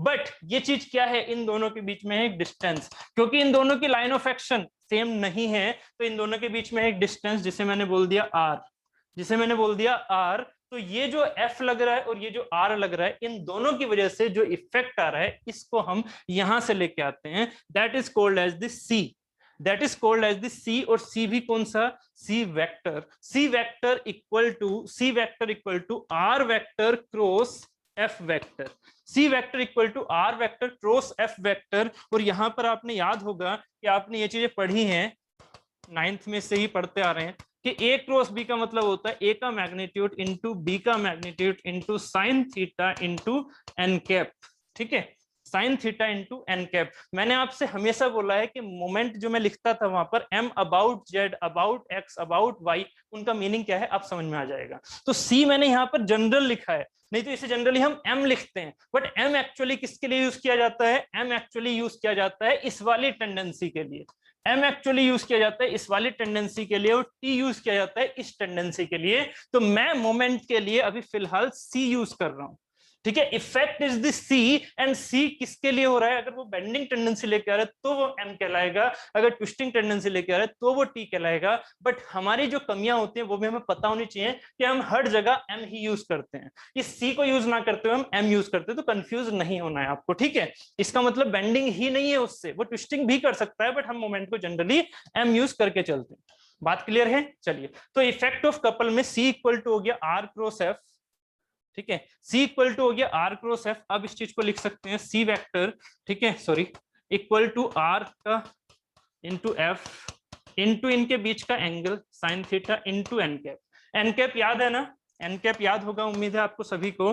अगर ये X है, ये Y है, ये Z है, तो अगर मेरे पास I और J डायरेक्शन की बात हो रही है, I और J डायरेक्शन में मेरा वेक्टर हो I और J में, तो अगर मैं A क्रॉस B करता था तो उसमें जो हमारे पास जो उसकी डायरेक्शन हुआ करती थी, जो हमारे पास नया वैल्यू आया करती थी, मान लीजिए ये C वेक्टर है, C vector equal to A vector cross B vector. तो C वेक्टर की जो डायरेक्शन होगी वो कहाँ हुआ करती थी, इस वाले प्लेन के परपेंडिकुलर, इस वाले प्लेन के परपेंडिकुलर। और वो परपेंडिकुलर डायरेक्शन किससे देखते थे हम, राइट हैंड थंब रूल से, ठीक है, कि किधर की ओर डायरेक्शन जा रही है, इनवर्ड जा रही है, आउटवर्ड आ रही है। ये चीज याद आ रही है या नहीं, जल्दी से बोलिए। सर मुझे सिर्फ वॉइस आ रही है, वीडियो नहीं, ऐसा क्यों, ऐसा क्यों? किसी को सभी को वीडियो क्लियर है या नहीं, सभी को वीडियो क्लियर आ रही है? ओके ओके ओके, सुरेंद्र जी एक बार फिर से रिकनेक्ट कीजिएगा, ठीक। तो उम्मीद है आपको ये चीजें याद होंगी जो हमने स्कूल लेवल में पढ़ी थी। तो यहाँ से अगर मैं R क्रॉस F की बात करता हूँ, तो ये मेरे पास मान लीजिए XY प्लेन है, इसको मैं X ऐसे बोल देता हूँ, Y ऐसे बोल देता हूँ, तो ये मेरा XY प्लेन है, ऐसे वाला है ना, ऐसे वाला। या फिर यहाँ पर ये वाली जो चीज है, सॉरी ये 2D में था, हाँ ठीक है कोई इश्यू नहीं है। और ये वाली चीज जो हमारी ऐसी है, ये हमारी क्या है, XY प्लेन है। तो Z प्लेन कौन सा है, परपेंडिकुलर वाला ये है।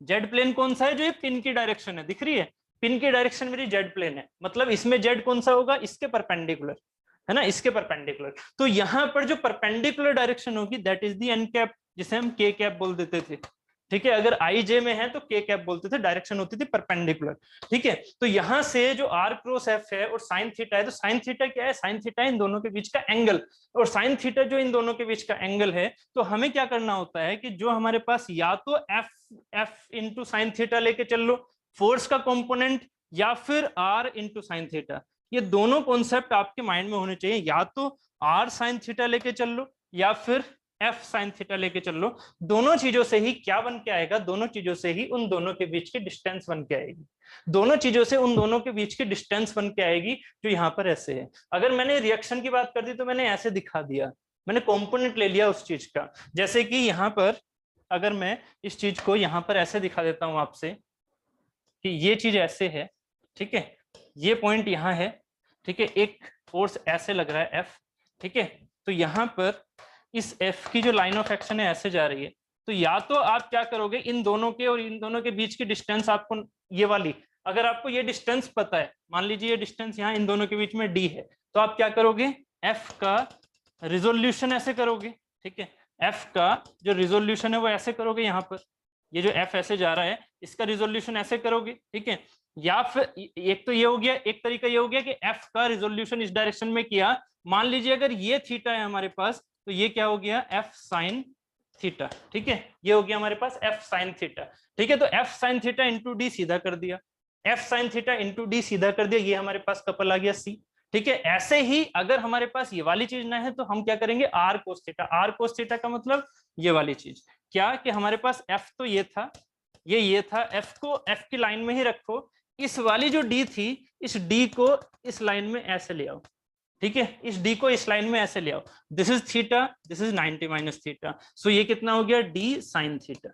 ठीक है, ये हो गया डी साइन थीटा। तो ये वाली चीज जो आ रही है, ये आर मेरा ऐसे आएगा। अगर मैं ये वाली चीज लेके चल रहा हूं तो आर मेरा ये वाला है, इसके लिए ये R1 है, इस एफ के लिए ये मेरा आर हो गया, ये मेरा आर हो गया। तो उसके सेंस में क्या मिल के आ रहा है, या तो आप आर साइन थीटा कर लो या फिर एफ साइन थीटा कर लो, मैग्नीट्यूड सेम आएगा। इसीलिए फाइनल हमारा आउटकम क्या आ जाता है कि दो फोर्सेस जो इक्वल एंड अपोजिट हैं, दो फोर्सेस जो इक्वल एंड अपोजिट हैं और उनके बीच की परपेंडिकुलर डिस्टेंस, उनके बीच की perpendicular distance, that is the couple. ठीक है, C equal to, direct formula हमारा हो जाता है C इक्वल टू फोर्स का मैग्नीट्यूड गुणा डिस्टेंस उन दोनों के बीच की, कौन सी वाली परपेंडिकुलर डिस्टेंस। फोर्स का मैग्नीट्यूड गुणा उन दोनों के बीच की परपेंडिकुलर डिस्टेंस। इसे बहुत ही सिंपल वे में लिख देता हूं, C का magnitude equal to force into perpendicular distance between these two points। ठीक है, perpendicular distance between these 2 points where forces are parallel। ठीक है, पैरेलल फोर्सेस हो, कहीं से भी निकाल लो उन दोनों की लाइन ऑफ एक्शन, कहीं से भी निकाल लो, उन दोनों के बीच की बस डिस्टेंस आपकी ये वाली होनी चाहिए, कहीं से भी, ये चाहे पॉइंट कहीं से भी आप निकाल लो, इन दोनों के बीच की परपेंडिकुलर डिस्टेंस ये वाली होनी चाहिए, कहीं पर। बात क्लियर है? उम्मीद है ये वाली चीजें आपको पहले से ही पता थी, बस मैंने रिकैप्चुलेट किया है थोड़ी चीजें एक्स्ट्रा आपको बता के, जो चीजें यहाँ पर आपको थी जानने के लिए, कि आर क्रॉस एफ हमारे पास सिंपल सी होता है और उसमें जो डायरेक्शन होती है किसकी, कपल की जो डायरेक्शन होती है वो उसके परपेंडिकुलर होती है, जिस प्लेन पर वो लग रहा है। ठीक है, उम्मीद है यहां तक क्लियर है? ठीक है, गुड। तो यहां पर जो मैं अब देखो, ये आपने समझा, मैथमेटिकली समझा और उस चीजों को इतना समझा जितने आपकी जरूरत है। बाकी मैं इसको और भी डेप्थ में समझा सकता था, बट उन चीजों की जरूरत आपको है नहीं अभी फिलहाल, क्योंकि इतना आपको माइंड में आता है, इतनी सारी चीजें आपने पढ़ी हुई हैं। ठीक है, अब यहां से जो हमारे पास मेन पर्पज निकल के आया वो ये निकल के आया कि जिस प्लेन पर, वर्डिंग आप समझिएगा, जिस प्लेन पर हमारे पास फोर्सेस का युग्म है, फोर्सेस का कपल है, जिस प्लेन में फोर्सेस का कपल है, अब ये प्लेन कैसे डिफाइन होगा, प्लेन डिफाइन होगा उन दो फोर्सेस से। अगर मैं आपसे कहूं दो फोर्सेस जा रहे हैं तो उनसे मिलने वाला, उनसे बनने वाला प्लेन कितना होगा, दो फोर्सेस अगर ये दिखा रखें तो उनसे बनने वाले कितने प्लेन होंगे, एक या इनफाइनाइट? दो फोर्सेस हैं, उनसे बनने वाले प्लेन कितने होंगे, एक या इनफाइनाइट? जल्दी से आंसर दो। दो फोर्सेस हैं, उनसे कितने प्लेन बनेंगे? सिर्फ दो फोर्सेस हैं, दो फोर्सेस हैं, ठीक है, उनसे कितने प्लेन बनेंगे? एक। बात क्लियर हो रही है? दो फोर्सेस है तो उससे एक ही तो प्लेन बनेगा। तो ये जो प्लेन बना, चाहे वो कोई सा भी है, एक्स वाई है, वाई जेड है, जेड एक्स है, जो भी आ रहा है, तो ये जो प्लेन आपके पास बन के आ रहा है, ठीक है, ये जो प्लेन आपके पास बन के आ रहा है, पैरेलल फोर्सेस। अब ये मत सोच लेना कि दो फोर्सेस कौन कौन से, ठीक है, ये करोगे तो गड़बड़ हो जाएगा, एक फोर्स ऐसा ले लिया और एक फोर्स ऐसे ले लिया, ठीक है, तो अब तो गड़बड़ हो गया ना। ठीक है, आपको क्या लेके चलना है, दो पैरेलल फोर्सेस कहीं पर भी होंगे तो प्लेन कितना बनेगा, एक ही बनेगा ना, चाहे वो हमारा वाई जेड हो, चाहे जेड एक्स हो, चाहे एक्स जेड हो, कुछ भी हो। ठीक है, तो उसके हिसाब से हमारे पास क्या होगा, एक प्लेन बनेगा। तो उस प्लेन के परपेंडिकुलर डायरेक्शन होगी हमारी कपल की, उस प्लेन की परपेंडिकुलर डायरेक्शन होगी हमारे, सॉरी कपल नहीं, मोमेंट की, उस प्लेन के परपेंडिकुलर डायरेक्शन होगी हमारे मोमेंट की, इस कपल के परपेंडिकुलर। इस कपल का इफेक्ट कैसा लगेगा, अगर ये फोर्स ऐसे लग रहे हैं तो यहां पर डायरेक्शन कैसी जाएगी, ऐसे, समझ रहे हो, यहां पर डायरेक्शन कैसी जाएगी, ऐसे। यहां पर जो दिख रहा है इस वाले फिगर के हिसाब से ये क्या जा रहा है, एंटी क्लॉकवाइज, तो डायरेक्शन कैसी हो गई, ऊपर की तरफ। ऊपर को कैसे दिखाते हैं, डॉट से। अगर इस फिगर में ये चीज ऐसे आए, आपकी तरफ आए, तो आपकी तरफ में क्या दिखाऊंगा मैं, डॉट। डॉट एंड क्रॉस याद होगा, क्रॉस का मतलब क्या होता है, एरो को खींचो और एरो को सामने की तरफ मारो। एरो कैसा होता है, ऐसा होता है ना, ठीक है, एरो ऐसा होता है, ठीक है, ये जो चीज है। तो यहां पर हम क्या करते हैं कि जब एरो पकड़ा और एरो को इस तरह से लेके जा रहे हैं तो ये हुआ इनवर्ड का डायरेक्शन, इनवर्ड जा रहा है तो क्रॉस दिखाते हैं, इसके इस बोर्ड के अंदर की तरफ परपेंडिकुलर जाता है क्रॉस, और अगर दूसरे रूम से इधर की तरफ बाहर की तरफ आ रहा है, हमारी तरफ आ रहा है, तो क्या दिखाएंगे हम, डॉट, क्योंकि तब ये चीज एरो ये लग रहा होगा तो तब हम दिखाते हैं डॉट। तो इसमें क्या होगा, इसमें होगा डॉट, क्योंकि हमारे पास राइट हैंड के हिसाब से ये चीज आ रही है। बात क्लियर है? इफेक्ट इसका किधर की ओर आ रहा है, जो डायरेक्शन है ऑफ द मूवमेंट वो कैसी है, आउटवर्ड, हमारी तरफ ऐसे। बात क्लियर है? ठीक है, यहां तक जल्दी से बताइए, डायरेक्शन क्लियर हो गई, डायरेक्शन क्लियर हो गई, ठीक। फिर और आगे चलते हैं, यहां तक की सारी चीजें क्लियर हैं, फिर और आगे चलेंगे हम। हाँ ठीक है, क्लियर, वेरी गुड। चलिए फिर, तो यहां से देखिएगा, अब हम किसी एक पर्टिकुलर एग्जाम्पल को लेके चलते हैं यहां पर, ठीक है। जैसे हमने यहां पर एक चीज ऐसे ली थी, ठीक, यहां पर मैं क्या लेके चल रहा हूं, एक फोर्स ऐसे और एक फोर्स ऐसे, ये एक फोर्स है, ठीक है।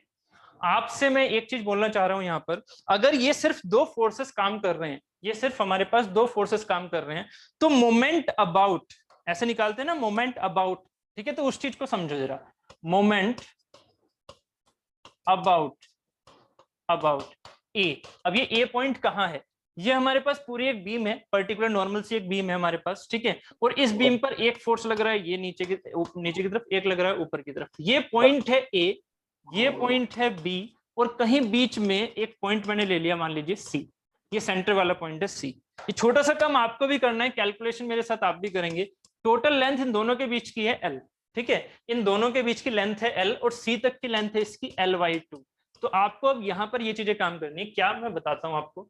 यहाँ पर ये जो एफ फोर्स लग रहा है, अगर मैं आपसे पूछता हूं कि ए पॉइंट के अबाउट, अब वर्ड समझिएगा, ए पॉइंट के अबाउट आपको इस बीम पर मोमेंट बताना है, इस बीम पर मोमेंट बताना है, moment about A in the beam, ठीक है।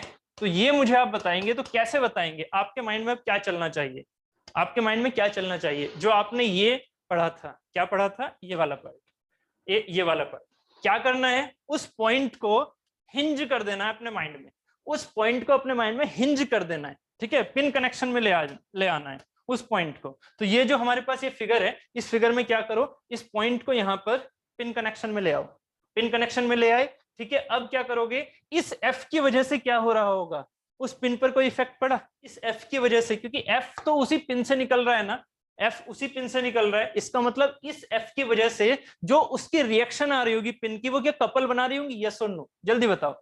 इस एफ की वजह से देखो ये किधर की ओर हो गया, ये तो गायब ही हो गया, ठीक। ये कुछ कुछ चीजें होती हैं जो अपने आप से होने लगती हैं, जरा सा भी टच करो तो यहां पर देखिएगा, इस एफ की वजह से और इस एफ की वजह से, पहले मुझे ये बताइए, इस एफ की वजह से ए पर कपल बनेगा या नहीं, यस और नो, नो ना, ठीक है, बिल्कुल, क्योंकि अगर मैं इस पॉइंट पर ही हिंज कनेक्शन कर दूं और यही एफ जा रहा हो निकल के, तो वही चीज हो गई ना, रिएक्शन ऐसे आएगी। और मैंने आपसे बोला, रिएक्शन और एक्शन अगर दोनों ही सेम पॉइंट से होके जा रहे हैं, उन दोनों के बीच में लाइन ऑफ एक्शन में कोई डिफरेंस नहीं है, तब क्या होगा, वो कपल नहीं बनेगा।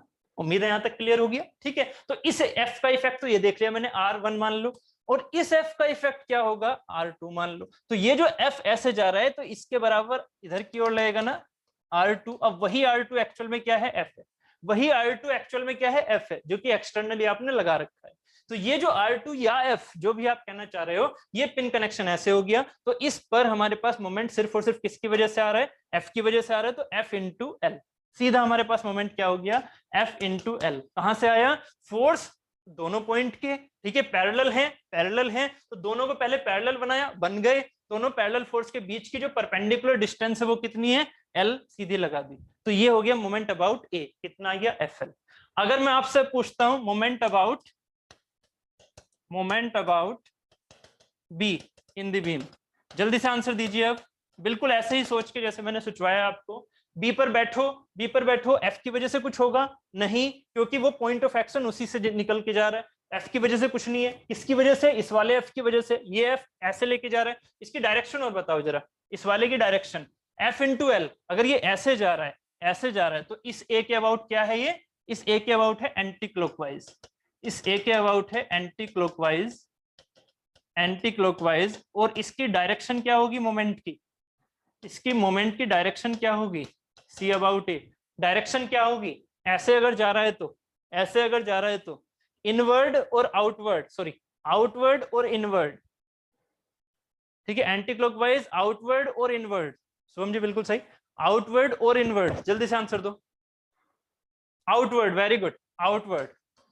किसी को समझ में ना आया हो तो बता देना, किसी को समझ में ना आया हो तो बता देना, क्योंकि मैं आपके चेहरे नहीं पढ़ पा रहा हूँ यहाँ से, ठीक है, नहीं तो वहां पर ऑफलाइन में दिख जाता है कि हाँ भाई डाउट आ रहा है, तुरंत पूछ लिया जाता है, ठीक है, आउटवर्ड क्लियर, ठीक है। अब इसके बारे में देखो, इसके बारे में देखो, बी के बारे में, तो बी पर ये वाला फोर्स तो कोई इफेक्ट नहीं डालेगा, बट ये वाला फोर्स इफेक्ट डालेगा, आर वगैरह भूल जाओ, जब बी की स्टडी कर रहे हो ये वाली चीजें हटा दो, क्योंकि अब आपने इस पर स्टडी करनी है, तो क्या हो जाएगा F into L, F into L, sorry ये हो जाएगा आपके पास एफ इंटू एल, ठीक है, कैसा, ये भी फिर से एंटी क्लॉकवाइज, बी के अबाउट एंटी क्लॉकवाइज, ठीक है, और साथ ही डायरेक्शन कैसी होगी मोमेंट की, ऐसे जा रही है तो फिर से आउटवर्ड, फिर से आउटवर्ड। अब जरा मुझे एक पॉइंट का आप निकाल के बताओ, सी के अबाउट बताओ, सी के about, moment about C, moment about C, मैंने ऐसे क्यों किया, ये चीजें बड़ी इंपॉर्टेंट है, बताऊंगा अभी आपको आगे।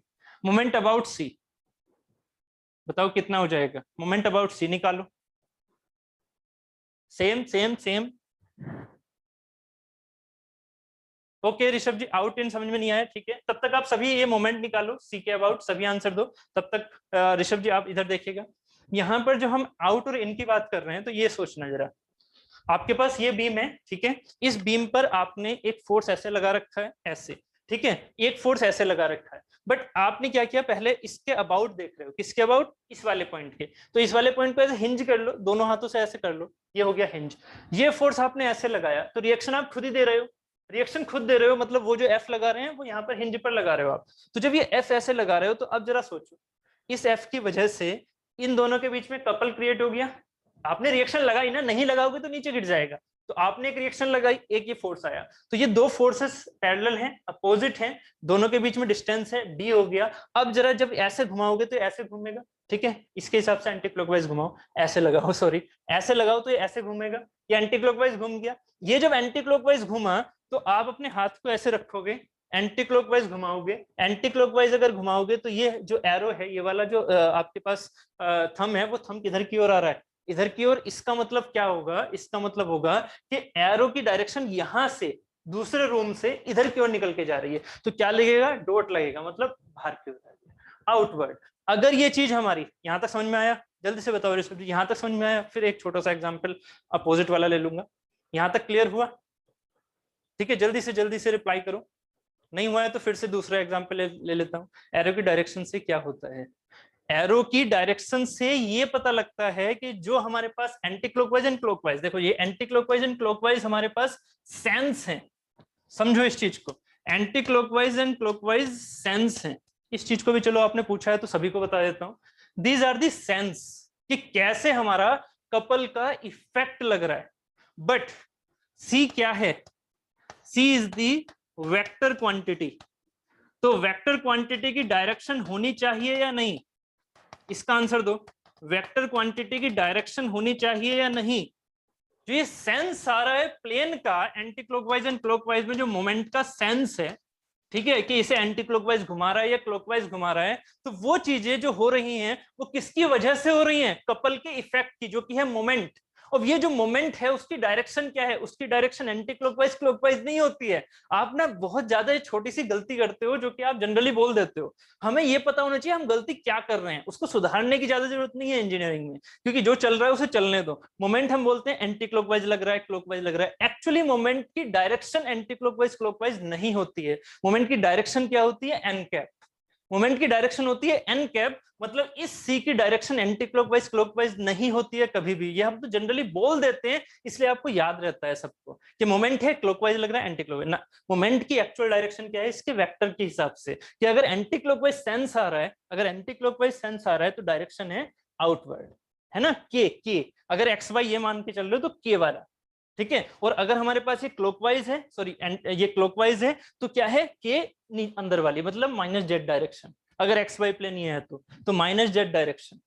ठीक है, बट ये चीजें हम यहाँ पर बोलते नहीं है, ये हम जनरली बोलते नहीं है।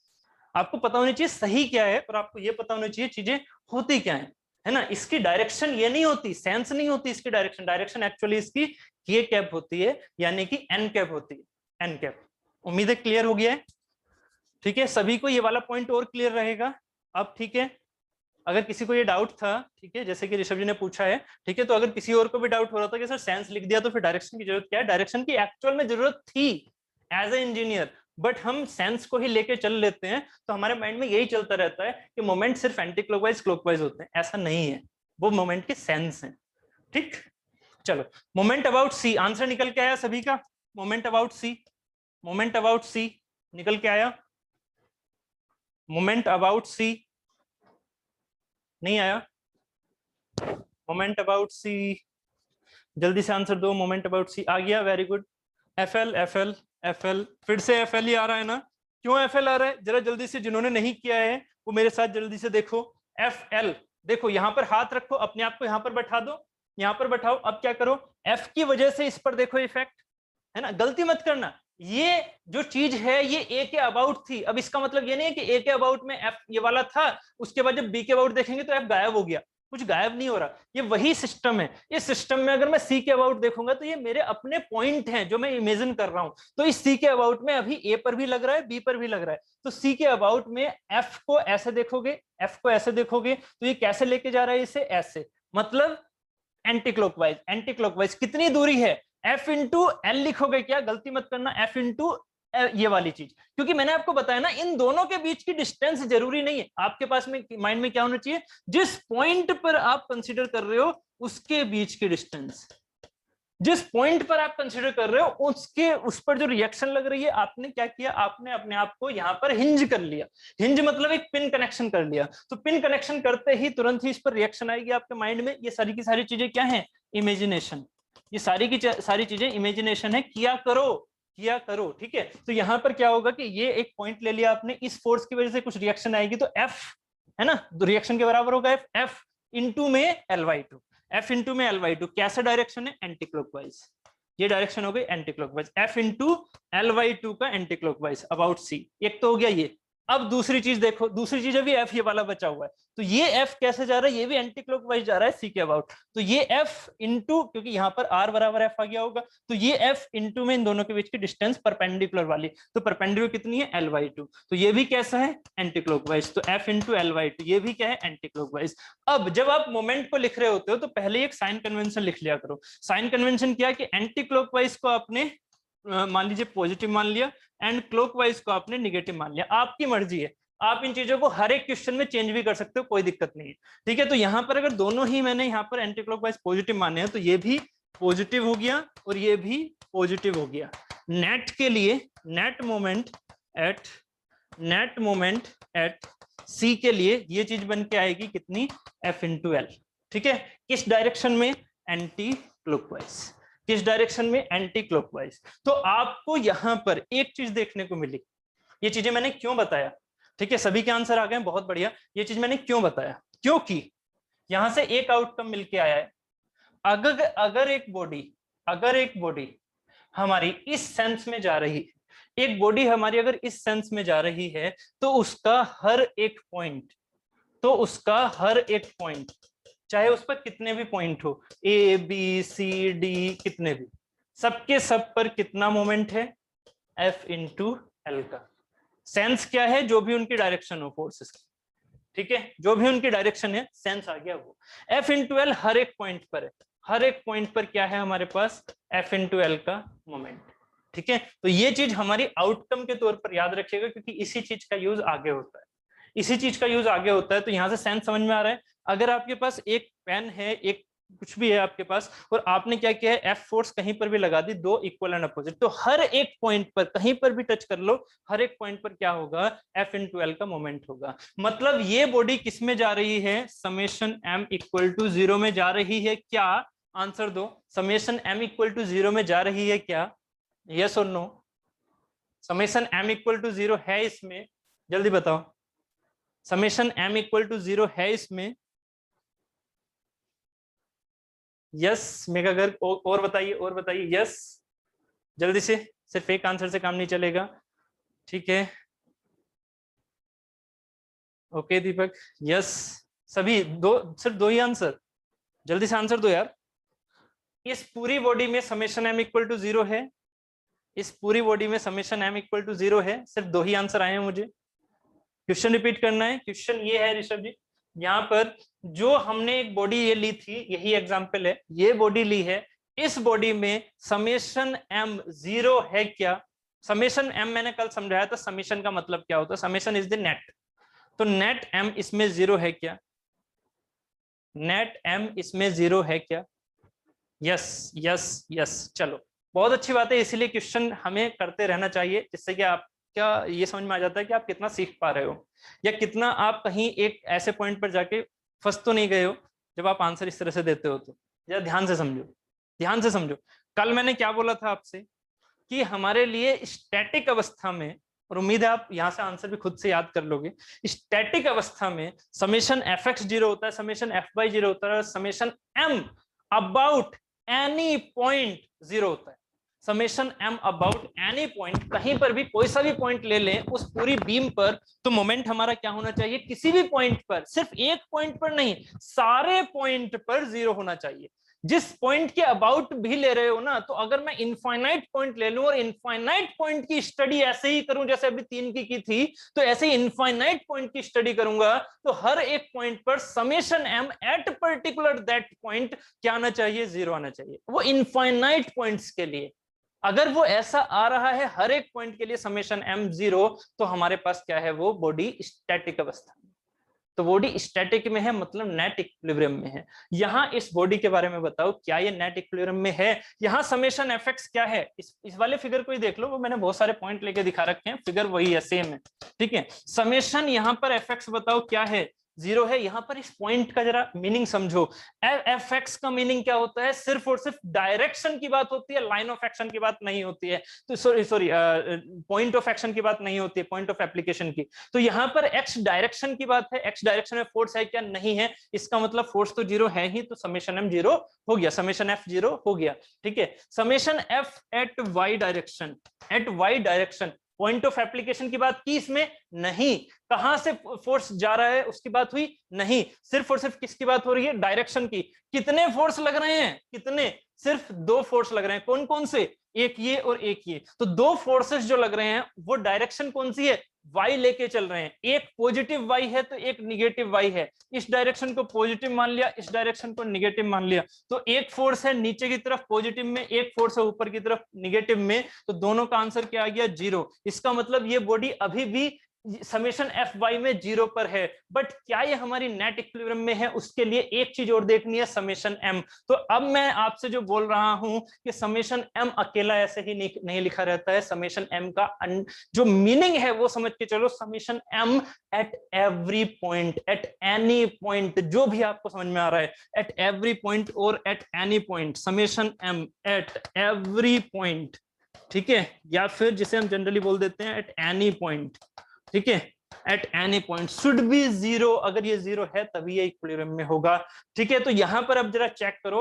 अभी हमने क्या प्रूफ किया है, हर एक पॉइंट पर जो m आया है वो कितना आया है, जो हर एक पॉइंट पर जो m निकल के आ रहा है वो कितना आ रहा है, हमारे पास f इंटू एल आ रहा है, ठीक है। इस पॉइंट के अबाउट जरा m निकाल के चलो, इस पॉइंट के अबाउट, तो अभी आपने क्या निकाला था, fl, क्या वो चीज 0 आई, क्या वो चीज 0 आई है कि इस पॉइंट के अबाउट नहीं आई है ना, तो इस पॉइंट के अबाउट अगर FL आ रहा है 0 नहीं आ रहा है, तो समेशन m क्या मेरा 0 है, नहीं है। और ये बॉडी किस में है, ये बॉडी है रोटेशन में, ये बॉडी है रोटेशन में, ये बॉडी स्टैटिक अवस्था में नहीं है, ये मैंने कल भी बोला था आपसे। बात क्लियर है, बात क्लियर है। यहां पर summation m eight every point क्या है, 0 है। ये समेशन m का मीनिंग क्या होता है और m का मीनिंग क्या होता है, m at a point and summation m at a point, बताइए, m at a point and summation m at a point, इसका मीनिंग क्या है, ठीक है।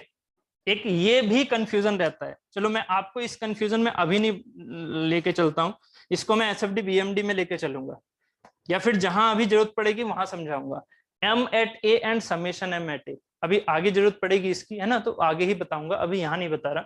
यहाँ पर अभी जितना मैंने समझाया उसको रखो आप अपने पास, ठीक है। Summation M at every point क्या होना चाहिए, 0 होना चाहिए, तब वो स्टैटिक अवस्था में है। बट यहाँ क्या आ रहा है, यहाँ पर समेशन एम कितना आ रहा है, एट ए या एट बी या एट सी या एट डी या एट ई या एट इंफिनिटी, क्या आ रहे हैं, वो एफ एल आ रहे हैं। इस केस में, किस केस में, जब ये फोर्सेस ऐसे लग रही हैं, और कुछ नहीं है, और कुछ नहीं है, कोई यहाँ पर फिक्स सपोर्ट नहीं है, फिक्स वगैरह नहीं है बीम, ये क्या है, बीम सिर्फ इतनी है, ठीक है। तो यहाँ पर क्या है, एफएल के साथ ये मोशन में है, रोटेशन में है। क्लियर, यहाँ तक उम्मीद है समझ में आ गया है, ठीक है। अब हम चलते हैं bending couple and twisting couple की तरफ, ठीक है।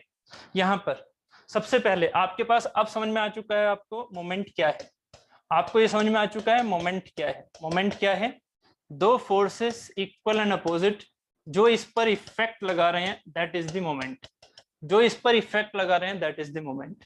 बात क्लियर है। अब हर एक बॉडी एक ऐसा ही तो नहीं है ना रियल में एक लाइन हो, रियल में बॉडी में क्या होता है, रियल में बॉडी में थोड़ी सी डाया होती है, थोड़ी थिकनेस होती है, थोड़ा उसका अपना एक एरिया होता है, ठीक है। ऐसा तो है नहीं कि हर एक चीज लाइन की तरह होती है, नहीं ना। बस यहीं से कॉन्सेप्ट लेते हुए चलना है कि इसी मोमेंट की टेंडेंसी होती है दो टाइप से, एक हो गई बेंडिंग टेंडेंसी और एक हो गई ट्विस्टिंग टेंडेंसी। अब ये ट्विस्टिंग टेंडेंसी और बेंडिंग टेंडेंसी जो ये दे रहा है, ये वाला इस तरह का मोमेंट, इस तरह का इफेक्ट, वो कैसे देता है उस चीज को हम यहाँ पर देख रहे हैं। कैसे, एक होता है बेंडिंग कपल और एक होता है ट्विस्टिंग कपल, ठीक है। चलो अब यहाँ पर देख लेते हैं इस फिगर को, मैं इस चीज को यहाँ पर डिलीट कर देता हूँ क्योंकि आपको ये पता ही है, ठीक है, तो फिर बीच में बार बार परेशान करेगा। देखिएगा, ये देखिएगा, एक है हमारे पास दो बॉडी हो गई, एक बॉडी हो गई ये फर्स्ट बॉडी है, और सेकंड बॉडी हो गई ये, ठीक है। देखो अभी मैंने जो समझाया आपको वो कौन सी चीज थी, मैंने आपसे कहा ना कि हर चीज को बारीकी से समझेंगे क्योंकि ये स्टार्टिंग चैप्टर है और स्टार्टिंग चैप्टर का हर एक पॉइंट बहुत इंपॉर्टेंट है। तो अभी जो मैंने आपको वो एक लीवर दिखाया था, ये वो एक बीम दिखाई थी, कहां पर, ये जो आपको अभी मैंने बीम दिखाई थी यहाँ पर, ये वाली, ये वाली जो बीम थी, ये बेसिकली इस बीम को उठाओ, इस बीम को उठाओ, जो ये बीम ली है इसको लीवर बोल दो, इस बीम को लीवर बोल दो और इस लीवर को यहां लगाओ, कहां, यहां, ये वो लीवर है जो अभी आपने स्टडी करके आए, ये वो लीवर है जो अभी स्टडी करके आए, ये वो लीवर है जो स्टडी करके आए हो, ये वो लीवर है जो स्टडी करके आए हो। क्लियर हो रहा है या नहीं, यस और नो, पहले इतना बताओ, ये चीज फिगर वाइज समझ में आ रही है नहीं, कि जो मैं आपसे अभी स्टडी करवाई थी वो स्टडी बेसिकली ये वाली थी, इसकी थी, इसके ऊपर, इसके ऊपर। बात क्लियर है, यस यस, ठीक है, यहां तक क्लियर है, ठीक है। अब चलो, अब आप क्या करोगे, एक अपने पास में पेन पकड़ो और पेन पर क्या करो, ठीक है, अगर मार्कर हो तो मार्कर ले लो, वैसे मार्कर तो नहीं होगा आपके पास, ठीक है। तो यहाँ पर ये पेन पकड़ो और पेन पर, पेन को एज ए बीम समझो, पेन को एज ए बीम समझो, जो ये रहा, ठीक है, जो ये रहा, ठीक। अब उस पर क्या करो, इमेजिनेशन में जो रिफिल होते हैं, रिफिल को इस तरह से यहाँ पर ऐसे पकड़ लो, या दो पेन, दूसरा पेन यहाँ पर ऐसे और यहाँ पर ऐसे, इनको आपस में अटैच कर दो, यहाँ पर इनको आपस में अटैच कर दो, कर दिए। तो यहाँ पर हमारे पास कुछ ऐसा फिगर बन के आ गया, कुछ ऐसा फिगर बन के आ गया, ये वाला, ठीक है, ऐसा कुछ ये अरेंजमेंट आ गया। स्टडी किसकी कर रहे हो, स्टडी किसकी कर रहे हो, इस वाले पेन की, ठीक है, स्टडी किसकी कर रहे हो, ब्लू वाले पेन की। तो ब्लू वाले पेन पर यहां जो ये आपने दो अलग से पेन लगाए हैं, पहले इन पेन पर फोर्सेस लगाओ, पहले जो ये दो अलग अलग से आपने पेन लगाए जिन्हें मैं लीवर बोल रहा हूं, इन लीवर पर फोर्सेस लगाओ। कैसे लगाओगे, ये आपने अटैच कर दिया है, तो अटैचमेंट कहां होगा, हम कहां मान के चलते हैं अटैचमेंट, सेंट्रोइड पर। भाई ऑब्वियस है ना, हम पूरी बॉडी पर तो नहीं मानेंगे, हम क्या मानेंगे, सेंट्रोइड पर। थ्योरेटिकल कॉन्सेप्ट चल रहे हैं और रियल वाले कॉन्सेप्ट आपको याद रखने, बस टच कर लेते हैं और ये फिगर इधर उधर हो जाते हैं, ये बड़ी दिक्कत है। एक सेकंड रुकिएगा,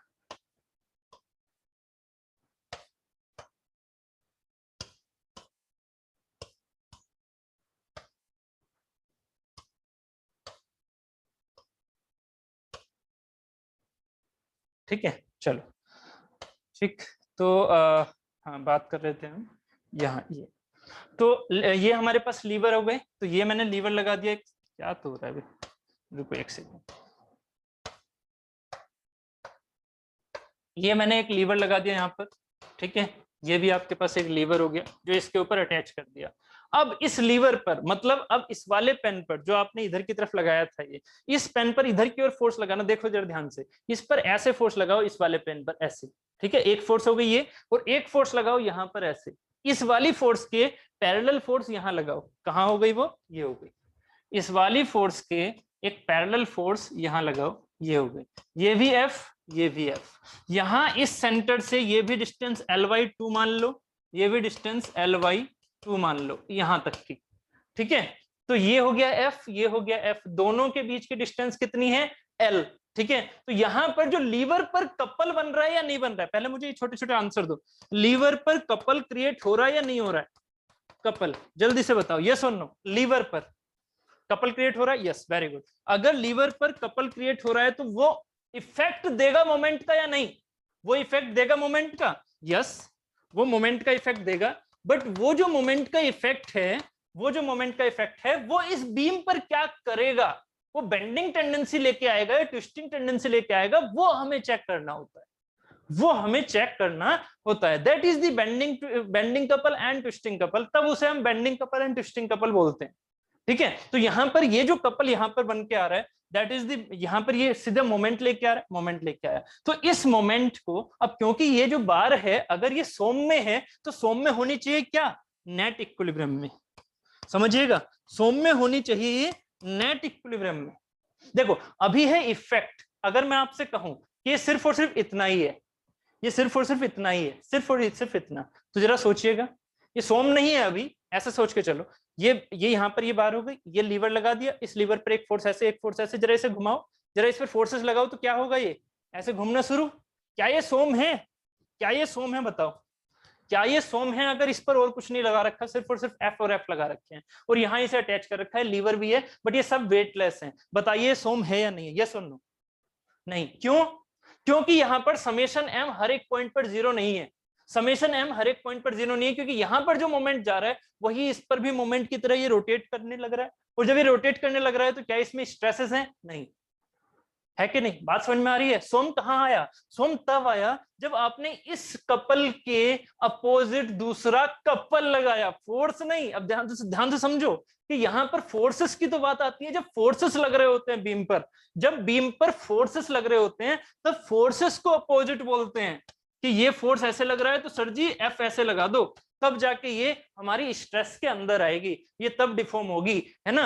जबकि यहां अगर फोर्सेस एक दूसरे को कैंसिल कर रहे हैं और कपल क्रिएट कर रहे हैं, तो यहां पर आप फोर्स लगा के काम नहीं कर सकते, यहां पर आपको क्या लगाना पड़ेगा, अपोजिट कपल, तब जाके ये इक्विलिब्रियम में आएगा, जैसे इसमें आया था। बात क्लियर है। तो यहां पर जब इसको एफ को हमें इक्विलिब्रियम में लेके आना है तो हमें बिल्कुल इसके अपोजिट कपल बनाना पड़ेगा। अब देख रहे हो ये अपोजिट कपल बना, तो अपोजिट कपल भी कैसे बनेगा, सेम मैग्नीट्यूड से, ये भी Ly2, ये भी Ly2, ठीक है। अब मुझे इस बीम की यहां तक कपल क्रिएशन करना समझ में आ गया। कपल क्रिएशन जो हमने किया है उसकी वजह से, इसे अब छोटा सा कर देता हूं, ये जो कपल आपने क्रिएट करे थे उसकी वजह से आपके पास जो इफेक्ट दिखेगा वो कुछ ऐसा दिखेगा। इस बीम पर क्या इफेक्ट दिखा, इस बीम पर इफेक्ट दिखा, सॉरी, इस बीम पर ये इफेक्ट दिखा, एक तो ऐसे घुमा रहा है और यहां पर ये ऐसे घुमा रहा है, ठीक है, ये चीज ऐसे दिखेगी, ठीक है। तो ये जो आपके पास होता है क्या क्वेश्चन, एक क्वेश्चन आपके पास ये आता है, क्या मैं आपसे अगर ये पूछता हूं, फोर्स ऐसे लग रहा है, टच कराते हो, टच करा के लगाते हो, आपने अपनी बीटेक क्लासेस में या डिप्लोमा क्लासेस में, जो भी आपकी क्लासेस है उसमें आपने ये चीजें पढ़ी होंगी, सॉरी ये चीजें पढ़ी होंगी, ये एम लग रहा है, ये एफ लग रहा है।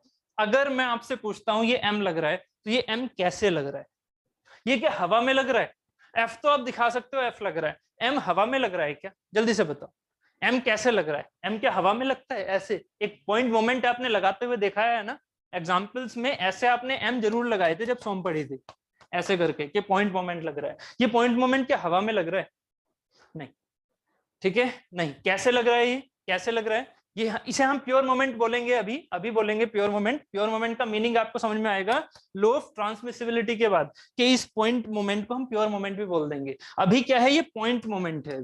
अभी क्या है, ये पॉइंट मोमेंट है ना। प्योर क्यों बोलते हैं वो चीजें अभी आगे बताऊंगा। अभी क्या है, पॉइंट मोमेंट। जैसे ये पॉइंट फोर्स था, जैसे ये पॉइंट फोर्स है ना, ऐसे ये पॉइंट मोमेंट है। तो ये पॉइंट मोमेंट हवा में तो नहीं लग रहा ना, very good, very good reception. यहाँ पर अब ये जो चीज पॉइंट मोमेंट जो होता है वो एक्चुअल में कैसे लगता है, ऐसे। पॉइंट मोमेंट एक्चुअल में कैसे लगता है, ऐसे कि लीवर्स लगाए हुए हैं। ठीक है, अब आप एज अ सिविल इंजीनियर कहोगे कि सर हर जगह तो हम लीवर लगाते नहीं है ना, हर जगह तो इस तरह से लीवर नहीं लगाते, तो सर वहां पर पॉइंट मोमेंट क्यों ले लेते हैं। अभी थोड़ा सा धैर्य धरो, अभी आपको मैं असेंट्रिसिटी वाला कॉन्सेप्ट भी समझाऊंगा आगे। ठीक है, बात समझ में आ रही है यहाँ पर। ठीक है, वो असेंट्रिसिटी की वजह से मोमेंट आते हैं, पॉइंट मोमेंट, और उसके साथ में एक फोर्स भी होता है। ठीक है, तो पॉइंट मोमेंट वहां पर भी हम समझेंगे, फिलहाल हम उसका एक्चुअल मीनिंग समझ रहे हैं। ठीक है, इसीलिए मैंने यहाँ पर लिया। रियल पर्सपेक्टिव में पॉइंट मोमेंट कैसे आते हैं, उनकी चीजों को भी हम आगे डिस्कस करेंगे। उम्मीद है यहाँ पर ये चीज कॉन्सेप्ट समझ में आ गया होगा। तो ये एम और ये एम का यहाँ पर इफेक्ट लगा। अब एक बात बताइए, ये जो कपल है, मेरा क्वेश्चन सुनो सभी ध्यान से, ये जो कपल का इफेक्ट आ रहा है that is the M moment. अब ये जो मोमेंट की टेंडेंसी है वो इस बीम को क्या कर रही है, इस बीम को वो बैंड करा रही है या ट्विस्ट करा रही है। इस बेंडिंग, इस मोमेंट की टेंडेंसी बताओ, इस मोमेंट की टेंडेंसी इस बीम को ट्विस्ट करा रही है या बैंड करा रही है। बैंड समझते हो ना, है ना, और ट्विस्ट समझते हो। ठीक है, तो बताइए जल्दी से, बैंड करा रही है, बस यही आपका आंसर है कि this is the bending effect, this is sorry this is the bending tendency, this is the bending tendency. ठीक है, उस मोमेंट की बेंडिंग टेंडेंसी है जो कि बीम को बेंड करा रही है। लीवर पर कंफ्यूज मत होना, बीम को बेंड करा रही है। बात क्लियर है। ठीक है, ऐसे ही अब यहाँ की बात कर लेते हैं ट्विस्टिंग की। ठीक है, तो पहले हम बेंडिंग की छोटी छोटी चीजें और देख लेते हैं। क्या बेंडिंग की पूरी डेफिनेशन, फिर ट्विस्टिंग की सिमिलरली हो जाएगी। एक couple is said to be bending couple, एक couple is said to be bending couple. एक कपल, कौन सा कपल, ये वाला, ये कपल, इस कपल की वजह से, ये कपल, इस कपल की वजह से जो इफेक्ट आ रहा है, ये इसे सी बोल दें अभी अगर हम, तो ये जो कपल है is said to be bending couple, said to be bending couple when plane of couple, when plane of couple, plane of couple कौन सा होगा, समझाया ना अभी। प्लेन ऑफ कपल कौन सा होगा, अगर ये एक्स है, ये वाई है, ये एक्स है और ये जेड है, तो X Y plane is the plane of couple. सही आंसर दो जल्दी से, यस और no. X Y plane is the plane of couple, yes yes, very good. X Y plane is the plane of couple. उसके बाद when plane of couple जो कि X Y है is along the longitudinal axis of the member, is along the longitudinal axis of the couple, नहीं, axis of the member, longitudinal axis of the member। कौन सी है longitudinal axis, अभी समझाया था longitudinal axis क्या है, लेंथ वाइज। तो longitudinal axis of the member के एक्स वाई प्लेन क्या है, अलोंग है या परपेंडिकुलर है, अलोंग है ना। ठीक है, तो अगर मेरा कपल लॉन्गिट्यूडनल एक्सेस मतलब लेंथ के अलोंग में लग रहा है, अगर मेरा कपल का प्लेन लेंथ के अलोंग में है, तो वो क्या करेगा, बैंड करेगा। तो वो क्या करेगा, बैंड करेगा। उम्मीद है समझ में आ रहा है कि अगर ये जो प्लेन है मेरा, ये अगर लेंथ वाइज है तो मेरा क्या करेगा, ये बैंड करेगा।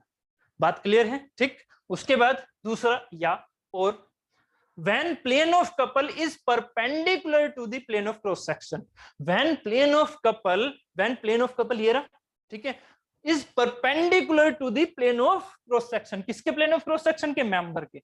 इसके प्लेन के जो क्रॉस सेक्शन है उसके परपेंडिकुलर है ना ये वाला X Y plane. X Y plane हो गया हमारा प्लेन ऑफ कपल, एंड जो हमारे पास क्रॉस सेक्शन प्लेन है वो कौन सा है, वाई जेड। जो क्रॉस सेक्शन है वो वाई जेड है। ठीक है, इसका क्रॉस सेक्शन ये वाला, लीवर का क्रॉस सेक्शन नहीं, मेंबर का, जिसको आप बेंडिंग बोल रहे हो।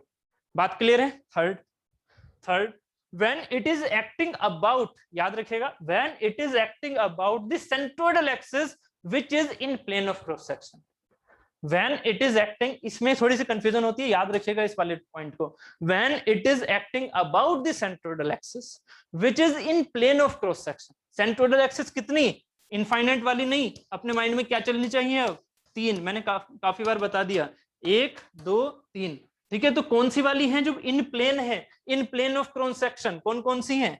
ये जेड जेड है, ये वाई वाई है, ये एक्स एक्स है। तो पहले मुझे खुद आंसर दो आप, मैं समझ जाऊंगा कि आपको समझ में आ रहा है नहीं।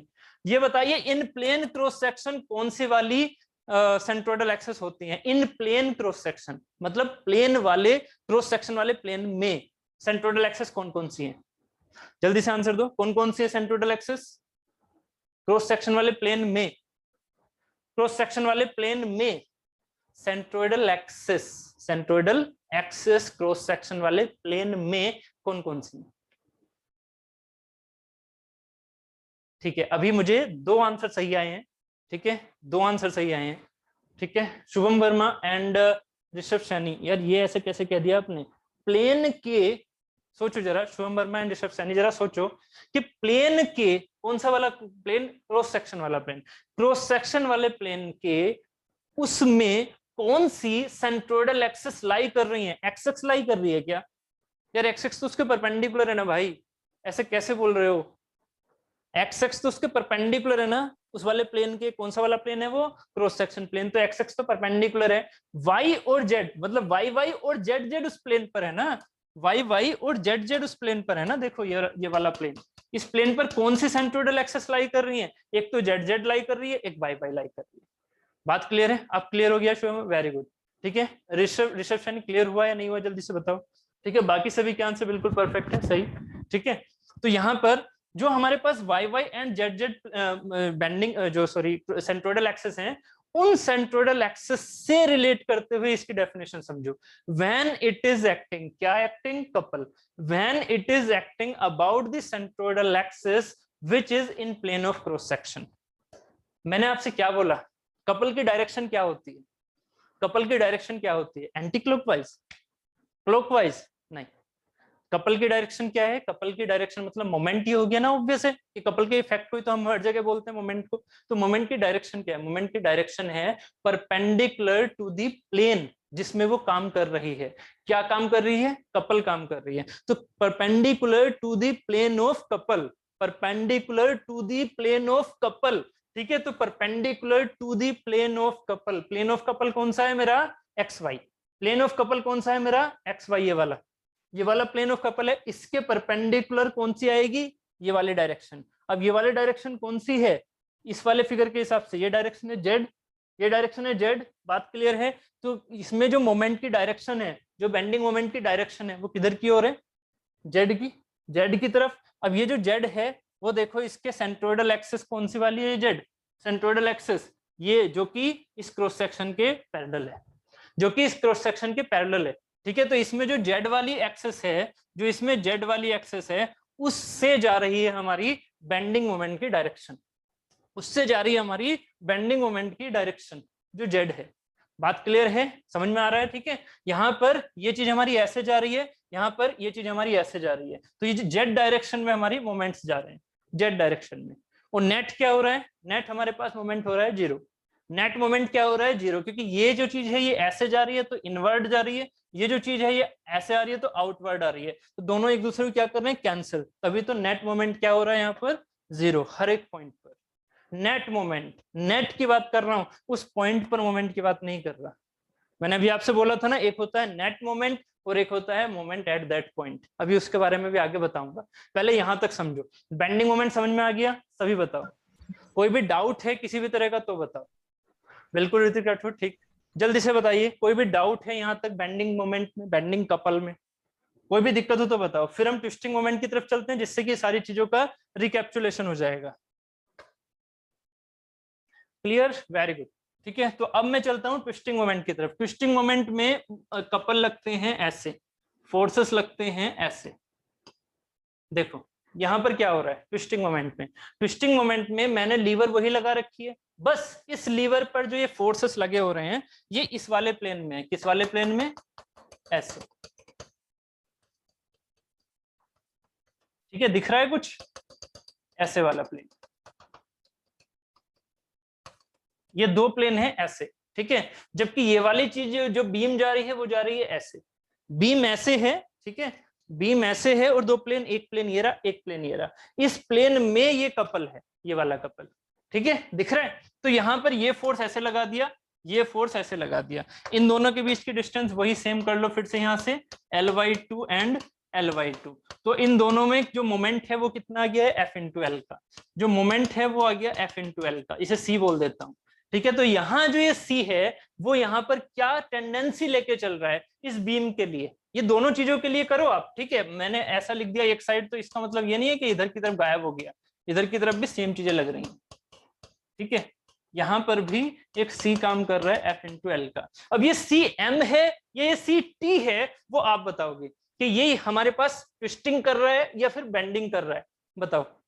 दिस इज ट्विस्टिंग और bending, this is the M और T, ये T है। ठीक है, ये ट्विस्टिंग है, ट्विस्टिंग है क्यों है, अब उनके रीजंस आपको मैंने यहाँ लिखवा रखे हैं। क्या कि ट्विस्टिंग कपल, एक couple is set to be, sorry this is not the bending, this is the twisting. A couple is said to be twisting couple. A couple is said to be twisting couple when plane of couple is perpendicular to the longitudinal axis of the member. When plane of couple कौन सा है, ये रहा।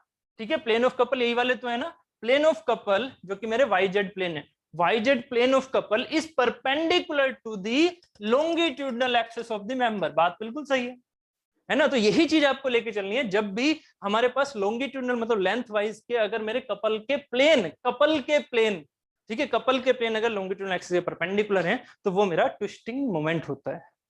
बात clear है। और इसमें भी क्या होगा, अगर एक ऐसे जा रहा है तो एक ऐसे आएगा, एक अगर इस डायरेक्शन से देखोगे, इसमें देखते हैं ऐसे, इसमें देखते हैं लॉन्गिट्यूडनल एक्सिस की तरफ से, तभी तो आप इसके डायरेक्शन बता सकोगे। तो इसमें जब ऐसे देखोगे तो ये कैसे जाएगा, क्लॉकवाइज या एंटी क्लॉकवाइज, इस वाले को बताओ मुझे, ये क्लॉकवाइज जाएगा या एंटी क्लॉकवाइज जाएगा, बताइए। ये क्लॉकवाइज जाएगा या एंटी क्लॉकवाइज जाएगा, इधर से ऐसे देखने पर, क्लॉकवाइज या एंटी क्लॉकवाइज, ऐसे देखने पर, इधर से देखने पर आंख दिख रही है, आंसर दो जल्दी से। ठीक है, दिस इज द क्लॉकवाइज, समझ में आ रहा है ना। अभी तक मुझे एक ही आंसर आया, ऐसा क्यों, दिस इज द क्लॉकवाइज। भाई ऐसा ना करो यार, सी लिखने में भी दिक्कत आ रही है, सी या ए लिख दो, जो भी लिखना है आपको, ऐसे ना करो भाई। ठीक है, लेजी ना बनो, लेजी ना भाई, ना भाई आंसर। ठीक है, एक सी टाइप करने में भी इतनी दिक्कत हो रही है। हाँ चलो, तो क्लॉकवाइज हो गया ये। ठीक, अब इस क्लॉकवाइज को हम यहाँ पर कैसे दिखाते हैं, इधर से देख रहे हो ना आप, यहां से समझो मेरी बातों को, गलती मत करना, जो मैं बोल रहा हूं उनको समझो। इधर से देख रहे हो, क्लॉकवाइज है तो एरो किधर की ओर से लेके जाओगे, क्लॉकवाइज है तो, क्लॉकवाइज है तो एरो किधर की ओर से लेके जाओगे, इधर से या ऐसे, हाथ रखो, क्लॉकवाइज घुमाओ, एरो जा रहा है अंदर की तरफ, एरो जा रहा है अंदर की तरफ, जा रहा है या नहीं, यस और नो, ये चीज समझ में आई या नहीं। एरो जा रहा है अंदर की तरफ, डायरेक्शन क्या हो गई, अंदर की तरफ। ठीक है, इधर की तरफ से बैठो, इधर की तरफ से बैठो, हमेशा देखना इधर की ओर ही, सॉरी आंख उल्टी बन गई। ठीक है, हमेशा देखना उस बीम की तरफ, हमेशा उस बीम की तरफ ही देखना। ठीक है, अब इधर से देखोगे तो कैसा दिखेगा ये, क्लॉकवाइज या एंटी क्लॉकवाइज, ये वाला कपल, ये वाला, बताओ जल्दी से। ठीक है, अगर मैं आपको इसकी डायरेक्शन की बात करूं तो इसकी डायरेक्शन कैसी हो रही है, ऐसी, अगर आप इधर से देख रहे हो तो। ठीक है, बात क्लियर है भाई यार, ऐसे इधर से देखो, इधर से, ये चीज क्लॉकवाइज। ठीक है, आपने ए भी लिखा हुआ है दीपक गो, ठीक है ना, ये चीज क्या हमारी है, क्लॉकवाइज। ठीक, तो क्लॉकवाइज अगर ये चीज ऐसे इधर से दिख रही है तो ये क्लॉकवाइज दिख रही है। आपको उम्मीद है शायद कुछ गड़बड़ देखने में लग रहा होगा, इसलिए ऐसा लग रहा होगा। ये चीज पीछे से आ रही है, ये चीज पीछे से आ रही है, पीछे से ऐसे करके। ठीक है, तो ये हमारे पास क्या हुआ, क्लॉकवाइज। और अगर ये क्लॉकवाइज है तो क्लॉकवाइज को ऐसे लेके जाओ तो क्या होगी, एरो अंदर की तरफ, इसमें भी एरो क्या होगी, अंदर की तरफ। तो ये दोनों की एक दूसरे की एरो क्या कर रही है, एक दूसरे को कैंसिल कर रही है, तो नेट मोमेंट क्या हो रहा है, ट्विस्टिंग वाला 0 हो रहा है नेट मोमेंट, बट है ये ट्विस्टिंग में। दोनों चीजें मतलब हर जगह से क्या हो रहा है, ट्विस्टिंग में हो रहा है। ठीक है, ये हर जगह से ट्विस्टिंग में हो रहा है। बात क्लियर है, तो यहाँ तक उम्मीद है आपको समझ में आ गया होगा। ठीक है, लॉन्गिट्यूडनल एक्सिस की डेफिनेशन समझ में आ गई होगी। When plane of couple, plane of couple कौन सा है, YZ when plane of couple is the parallel to the plane of cross section। ये तो बहुत ही सिंपल है, plane of couple is parallel to the cross section, simple सी बात है, cross section of the beam, इसमें तो कोई दिक्कत नहीं है। लास्ट वाला इंपॉर्टेंट होता है, when it is acting about the centroidal axis which is perpendicular to the plane of cross section। perpendicular plane of cross section के जो longitudinal axis होती है, सॉरी सेंट्रोइडल एक्सिस होती है, वो बेसिकली कौन सी होती है, वो लॉन्गिट्यूडिनल एक्सिस ही तो होती है ना, वो लॉन्गिट्यूडिनल एक्सिस ही तो होती है। तो जिसकी डायरेक्शन जो एक्ट करे, जो कपल एक्ट करे लॉन्गिट्यूडिनल डायरेक्शन में, वो क्या है मेरा ट्विस्टिंग कपल। तो लॉन्गिट्यूडिनल डायरेक्शन में ही तो एक्ट कर रहा है ना, देखो अभी समझाया था, लॉन्गिट्यूडिनल डायरेक्शन में ही तो एक्ट कर रहा है। एक्ट करने का मतलब क्या है, डायरेक्शन ऑफ द कपल, एक है प्लेन ऑफ द कपल और एक है एक्शन, मतलब direction of the couple, direction of the couple. तो डायरेक्शन ऑफ द कपल कौन सी है, ये वाली ना, अभी तो समझा है, डायरेक्शन ऑफ द कपल ये वाली है, ठीक है। तो यही मेरी लॉन्गिट्यूडिनल एक्सिस है, या फिर यही मेरी वो एक्सिस है जो कि वो सेंट्रोइडल एक्सिस है जो कि इस क्रॉस सेक्शन के परपेंडिकुलर है, मतलब एक्स एक्स, जो कि इस क्रॉस सेक्शन के परपेंडिकुलर वाली सेंट्रोइडल एक्सिस है, जिसे आप एक्स एक्स बोलते हो या फिर लॉन्गिट्यूडिनल एक्सिस। उम्मीद है यहां तक क्लियर, यस और नो, जल्दी से आंसर दो।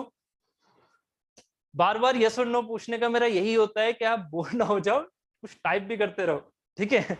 वेरी गुड, चलिए, तो उम्मीद है यहां तक कि समझ में आ गया है, ठीक है। Moment, twisting moment, bending moment, उम्मीद है आपको समझ में आ गया है, ठीक है।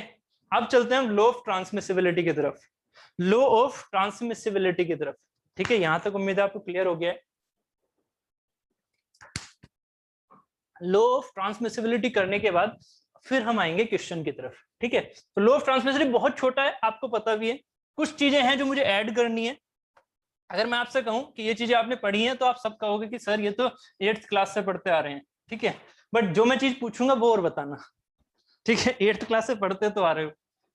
अगर एक फोर्स ऐसे लग रही है तो इस फोर्स को आप, ठीक है, लॉ ऑफ ट्रांसमिसिबिलिटी लिखवाने की जरूरत नहीं है मुझे, आपको सबको याद है, ठीक है। जो चीज बस याद करने की है, ऐड और करने की है, वो मैं बता दूंगा, ठीक है। एक एफ फोर्स लग रहा है तो आप इसे क्या कह देते हो कि ये जो फोर्स है, ये जो फोर्स है, ये मैं यहाँ पर ट्रांसमिट कर सकता हूँ, इसी को तो लॉ ऑफ ट्रांसमिसिबिलिटी बोलते थे, ठीक है। या फिर यहाँ ट्रांसफर कर सकता हूँ, या फिर यहाँ ट्रांसफर कर सकता हूँ। बट इसका मतलब ये नहीं है कि तीनों फोर्सेस एक साथ दिखा दोगे, नहीं। या तो ये फिगर रहेगा ऐसा, या तो ये फिगर रहेगा ऐसा, या फिर ये फिगर रहेगा ऐसा, या फिर ये फिगर रहेगा ऐसा, ठीक है। ये हमारे फिगर्स हो सकते हैं, ये नहीं कि तीनों चीजें एक साथ ही लग रही हैं ना, ठीक है। तो ये हो गया हमारा लॉ ऑफ ट्रांसमिसिबिलिटी, मतलब हम उसी डायरेक्शन में फोर्स को ट्रांसमिट कर सकते हैं। अच्छा, अब मुझे इसका आंसर दो। लॉ ऑफ ट्रांसमिसिबिलिटी, अगर ये फोर्स ऐसे लगा रखी है ना, तो इस फोर्स को हम ऐसे भी तो लगा सकते हैं ना फिर, यस और नो, जल्दी बताओ। लाइन ऑफ एक्शन यहां पर बताइए, यस और no, this is right figure और रॉन्ग, जल्दी से।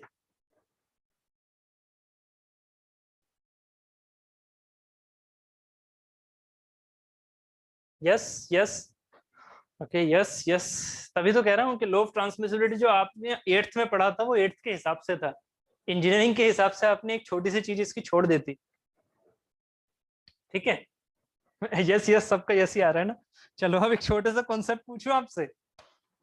ये फोर्स है, ये एक एफ लगा रखा है, ये एक एफ लगा रखा है ना, ये बॉडी कंप्रेशन में जा रही है। लॉ ऑफ ट्रांसमिसिबिलिटी लगाना जरा, लॉ ऑफ ट्रांसमिसिबिलिटी लगाना, ये एफ यहाँ पहुंचा दो, इसको अलग कलर से दिखा दो, इस वाले एफ को, ये ग्रीन वाला एफ है, इस ग्रीन वाले एफ को यहाँ पहुंचा दो। लॉ ऑफ ट्रांसमिसिबिलिटी लगा के अगर आपने एफ बोल रखा है, इस वाले एफ को उधर पहुंचा दो। आपने तो बोला अभी यस, लो जी, कंप्रेशन इक्वल टू टेंशन है, हर जगह यही होता है क्या, यस और नो, हर जगह यही होता है। कंप्रेशन और टेंशन हम सब कुछ सेम मानते हैं, कोई दिक्कत नहीं है इन चीजों में, है।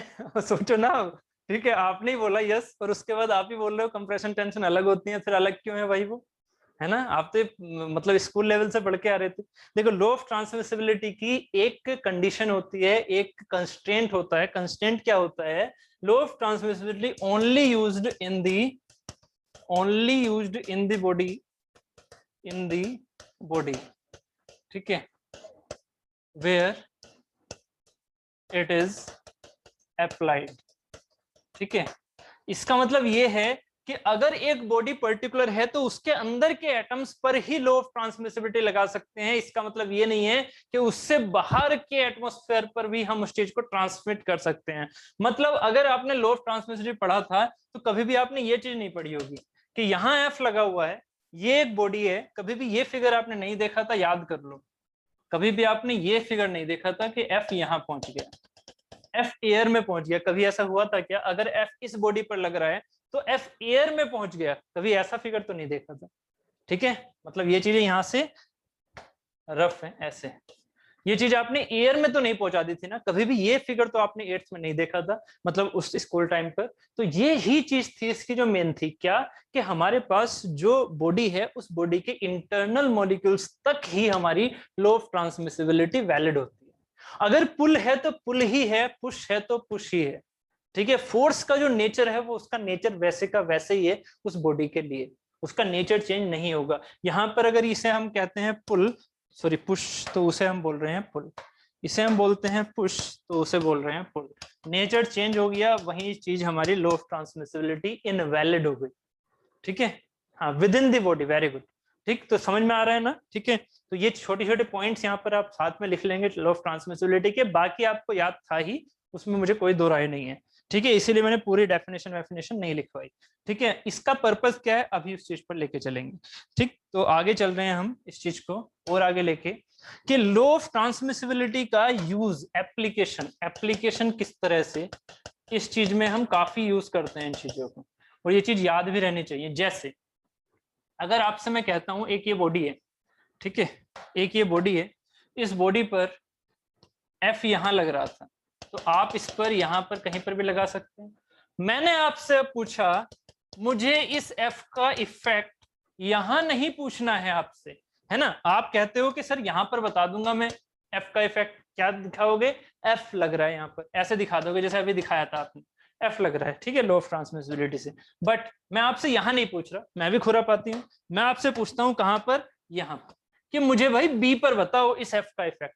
तो कैसे बताओगे? क्या करना है, क्या करना है? ये सारी की सारी अब हमारी क्या चल रही है? अजम्पशंस, बट क्या है? कैलकुलेशन इजी कर लेती हैं ये for the easiness of calculation. These are used for the easiness of calculation. क्या कि अगर मुझे बी पर एफ का इफेक्ट देखना है तो मुझे क्या करना होगा? आपने कपल ऑफ समझ लिया है। आप क्या करोगे? इस बी पर एक चीज इमेजिन करोगे, एक इमेजिन करोगे यहां पर एफ ऐसे, एक एफ ऐसे। ये एफ ही क्यों लिया? क्योंकि इस दो एफ को यूज करूंगा तो एक दूसरे से कैंसिल करेंगे, कपल बनाएंगे नहीं, फोर्स एक दूसरे की खत्म हो गई। इसका मतलब इस बॉडी पर कुछ नहीं हो रहा। ठीक है, हम ये एज्यूम कर सकते हैं इस पॉइंट के हिसाब से कि ये एफ और ये एफ अगर हमने एज्यूम किया तो एक दूसरे को कैंसिल कर रहे हैं, कपल क्रिएट नहीं कर रहे हैं, तो इसका मतलब स्टैटिक अवस्था में है। ठीक है, बट ये मैंने इस एफ के ही पैरेलल बनाए, पहली चीज। दूसरी चीज, इसके मैग्नीट्यूड सेम रखूंगा, ये जो एफ है। ठीक है, अब क्या करना है? इसके इफेक्ट को मुझे देखना है ना, इसके इफेक्ट को इस पॉइंट पर देखना है। तो मुझे अब क्या करना होगा? मुझे अब इस एफ को, है ना, यहां पर ट्रांसमिट कर सकता हूं, कर दो। ठीक है, कर दिया। ये पॉइंट कहां है? इस पॉइंट के पैरेलल यहां पर मानो। ठीक है, जो परपेंडिकुलर लग रहा है, परपेंडिकुलर लाइन बन रही है, ये रही परपेंडिकुलर लाइन ऐसे। ठीक है, इस परपेंडिकुलर लाइन पर ए पॉइंट था, एफ को यहां पर दिखा सकते हो, दिखा दो, दिखा दिया। ठीक है, इसे गायब कर दूं, इसे गायब कर दिया, ये एफ यहां पर पहुंच गया। अब जरा देखना, ये एफ, सॉरी, ये एफ और ये एफ और ये वाला एफ क्या कपल नहीं बना रहे? चेक करो, ये एफ और ये एफ क्या कपल नहीं बना रहे? कपल के लिए जो पॉइंट है, वो लाइन है, वो ये वाली आ गई। ठीक है, ये एफ और ये एफ कपल बना रहे हैं, क्लियर हो रहा है? ठीक है, इन दोनों एफ की वजह से जो कपल क्रिएट कर रहा है, वो कपल मुझे कहां देखना है? अभी मैंने आपको समझाया था, अगर ये दो एफ ऐसे लग रहे हैं तो हर जगह सेम एफ लग, सब एफ एल आ रहा होगा। तो ऑब्वियसली बी पर भी क्या आएगा? एफ इंटू एल, मतलब इन दोनों के बीच की डिस्टेंस मान लो एल। ठीक है, तो एफ इंटू एल का कपल आ जाएगा बी पर। ठीक है, तो इसका एक नया रूप क्या हो जाएगा इस बॉडी का? ये हो जाएगा कि बी पर ये पॉइंट था ए यहां पर। ठीक है, तो इस पर क्या हो गया? एक आ गया एफ इंटू एल का कपल, किधर की ओर? ऐसे लगता हुआ। F इंटू एल का कपल किस पर, बी पर, कैसे लगता हुआ, ऐसे लगता हुआ आएगा, दिख रहा है ना, ऐसे लगता हुआ। बार बार समझा दिया पहले, अब बार बार इन चीजों की जरूरत नहीं है मुझे समझाने की, अगर दिक्कत है तो पूछ लीजिएगा। F इंटू एल ये हो गया, साथ ही एक चीज और बची हुई है। क्या चीज बची हुई है? ये वाला F, ये वाला F। इस F और इस F का तो हमने कपल बना दिया ना सीधा, है ना, एक दूसरे से F ये कैंसिल हो चुके हैं, सीधा कपल आ चुका है, कपल आ चुका है। बट ये F भी तो बचा हुआ है, इस F को दिखाना है, इसके बिना काम नहीं चलेगा। तो इस F को, कौन से वाले F को, इससे पहला फिगर ये बना लेते हैं, इससे पहला ये वाला फिगर बना लेते हैं कि ये बी पॉइंट था, ये ए पॉइंट था, इससे लाइन ऑफ एक्शन जा रही थी और फोर्स लग रहा था ये। ठीक है, तो इस फिगर में इस एफ का इफेक्ट बी पर मुझे देखना था। फाइनल फिगर ये है, ये है मेरा फाइनल इफेक्ट। फाइनल इफेक्ट कैसा? एज्यूम, एज्यूम रियल में फोर्स कहां लगी हुई है? रियल में फोर्स यहां लगी हुई है, जबकि हमारे पास इफेक्ट क्या आ चुका है बी पर, ये। उम्मीद है क्लियर हुआ या नहीं, जल्दी से बताओ। ये सुनो, क्लियर है यहां तक का कॉन्सेप्ट? यहां तक का कॉन्सेप्ट क्लियर है? जल्दी से, वेरी गुड। कोई भी डाउट है तो पूछिए इस तरह के कॉन्सेप्ट में। अभी आपने कुछ तो भेजा था, हाँ, अमित यादव सर आज के नोट्स सेंड कर दीजिएगा। एक सेकेंड, ये आपके पास वीडियो अपलोड होती है डेली बेसिस पर, ठीक है? तो अमित यादव आपको और कुछ भी इसमें सेंड करवाने की जरूरत है? In the sense PDF, PDF sense send करने की जरूरत है क्या? सर एफ के इफेक्ट को राइट साइड में भी दिखा सकते हैं, एफ के इफेक्ट को राइट साइड में भी दिखा सकते हैं। देखिएगा, मैं अभी जब आगे यूज करूंगा तो मैं कभी कभी ऐसा है कि उसे गलती से इधर उधर यूज कर लूंगा, पुल को पुश दिखा दूंगा, पुश को पुल दिखा दूंगा। वो कभी कभी होता है कि आपको याद नहीं रहता कि हाँ वहां पर पुल दिखाना है, पुश दिखाना है। बट हमेशा याद रखिएगा, अगर पुल नेचर है तो पुल दिखाना, पुश नेचर है तो पुश दिखाना। बात क्लियर है? अगर पुश नेचर था यहाँ पर तो इस चीज को पुश ही दिखाना इस पॉइंट पर, ठीक है? और अगर पुल नेचर था तो पुल दिखाना, ठीक है? ये चीज याद रखिएगा। बट हाँ, कभी कभी मेरे से भी गलती हो जाती है। गलती क्या, जब मैं उस बहाव में होता हूँ तो कभी कभी वो ध्यान नहीं देता कि हाँ पुल वाली डायरेक्शन थी, तो मैं वहां पुल की जगह पुश भी दिखा देता हूँ, तो वो अंडरस्टूड रहता है। ठीक, ओके, ठीक है।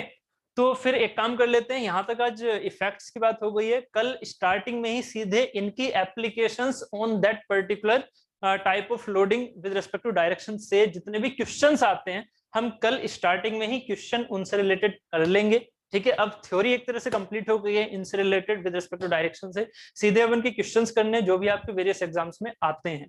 ठीक है, पहले 1.5 सॉरी हाफ आवर के अराउंड या 1 आवर के अराउंड हमने उस चीज को कंप्लीट कर लेना है। उसके बाद हम with respect to time and distribution की बात करेंगे। आज के लिए इतना ही रख लेते हैं फिर, ठीक है? और हाँ ठीक है, ओके, डेफिनेशन वाली स्लाइड दिखा देता हूँ। ठीक है, बाकी अगर किसी को लीव करना है लीव कर लीजिएगा, ठीक है? बाकी मैं इसकी कुछ डाउट है तो पूछ लीजिएगा।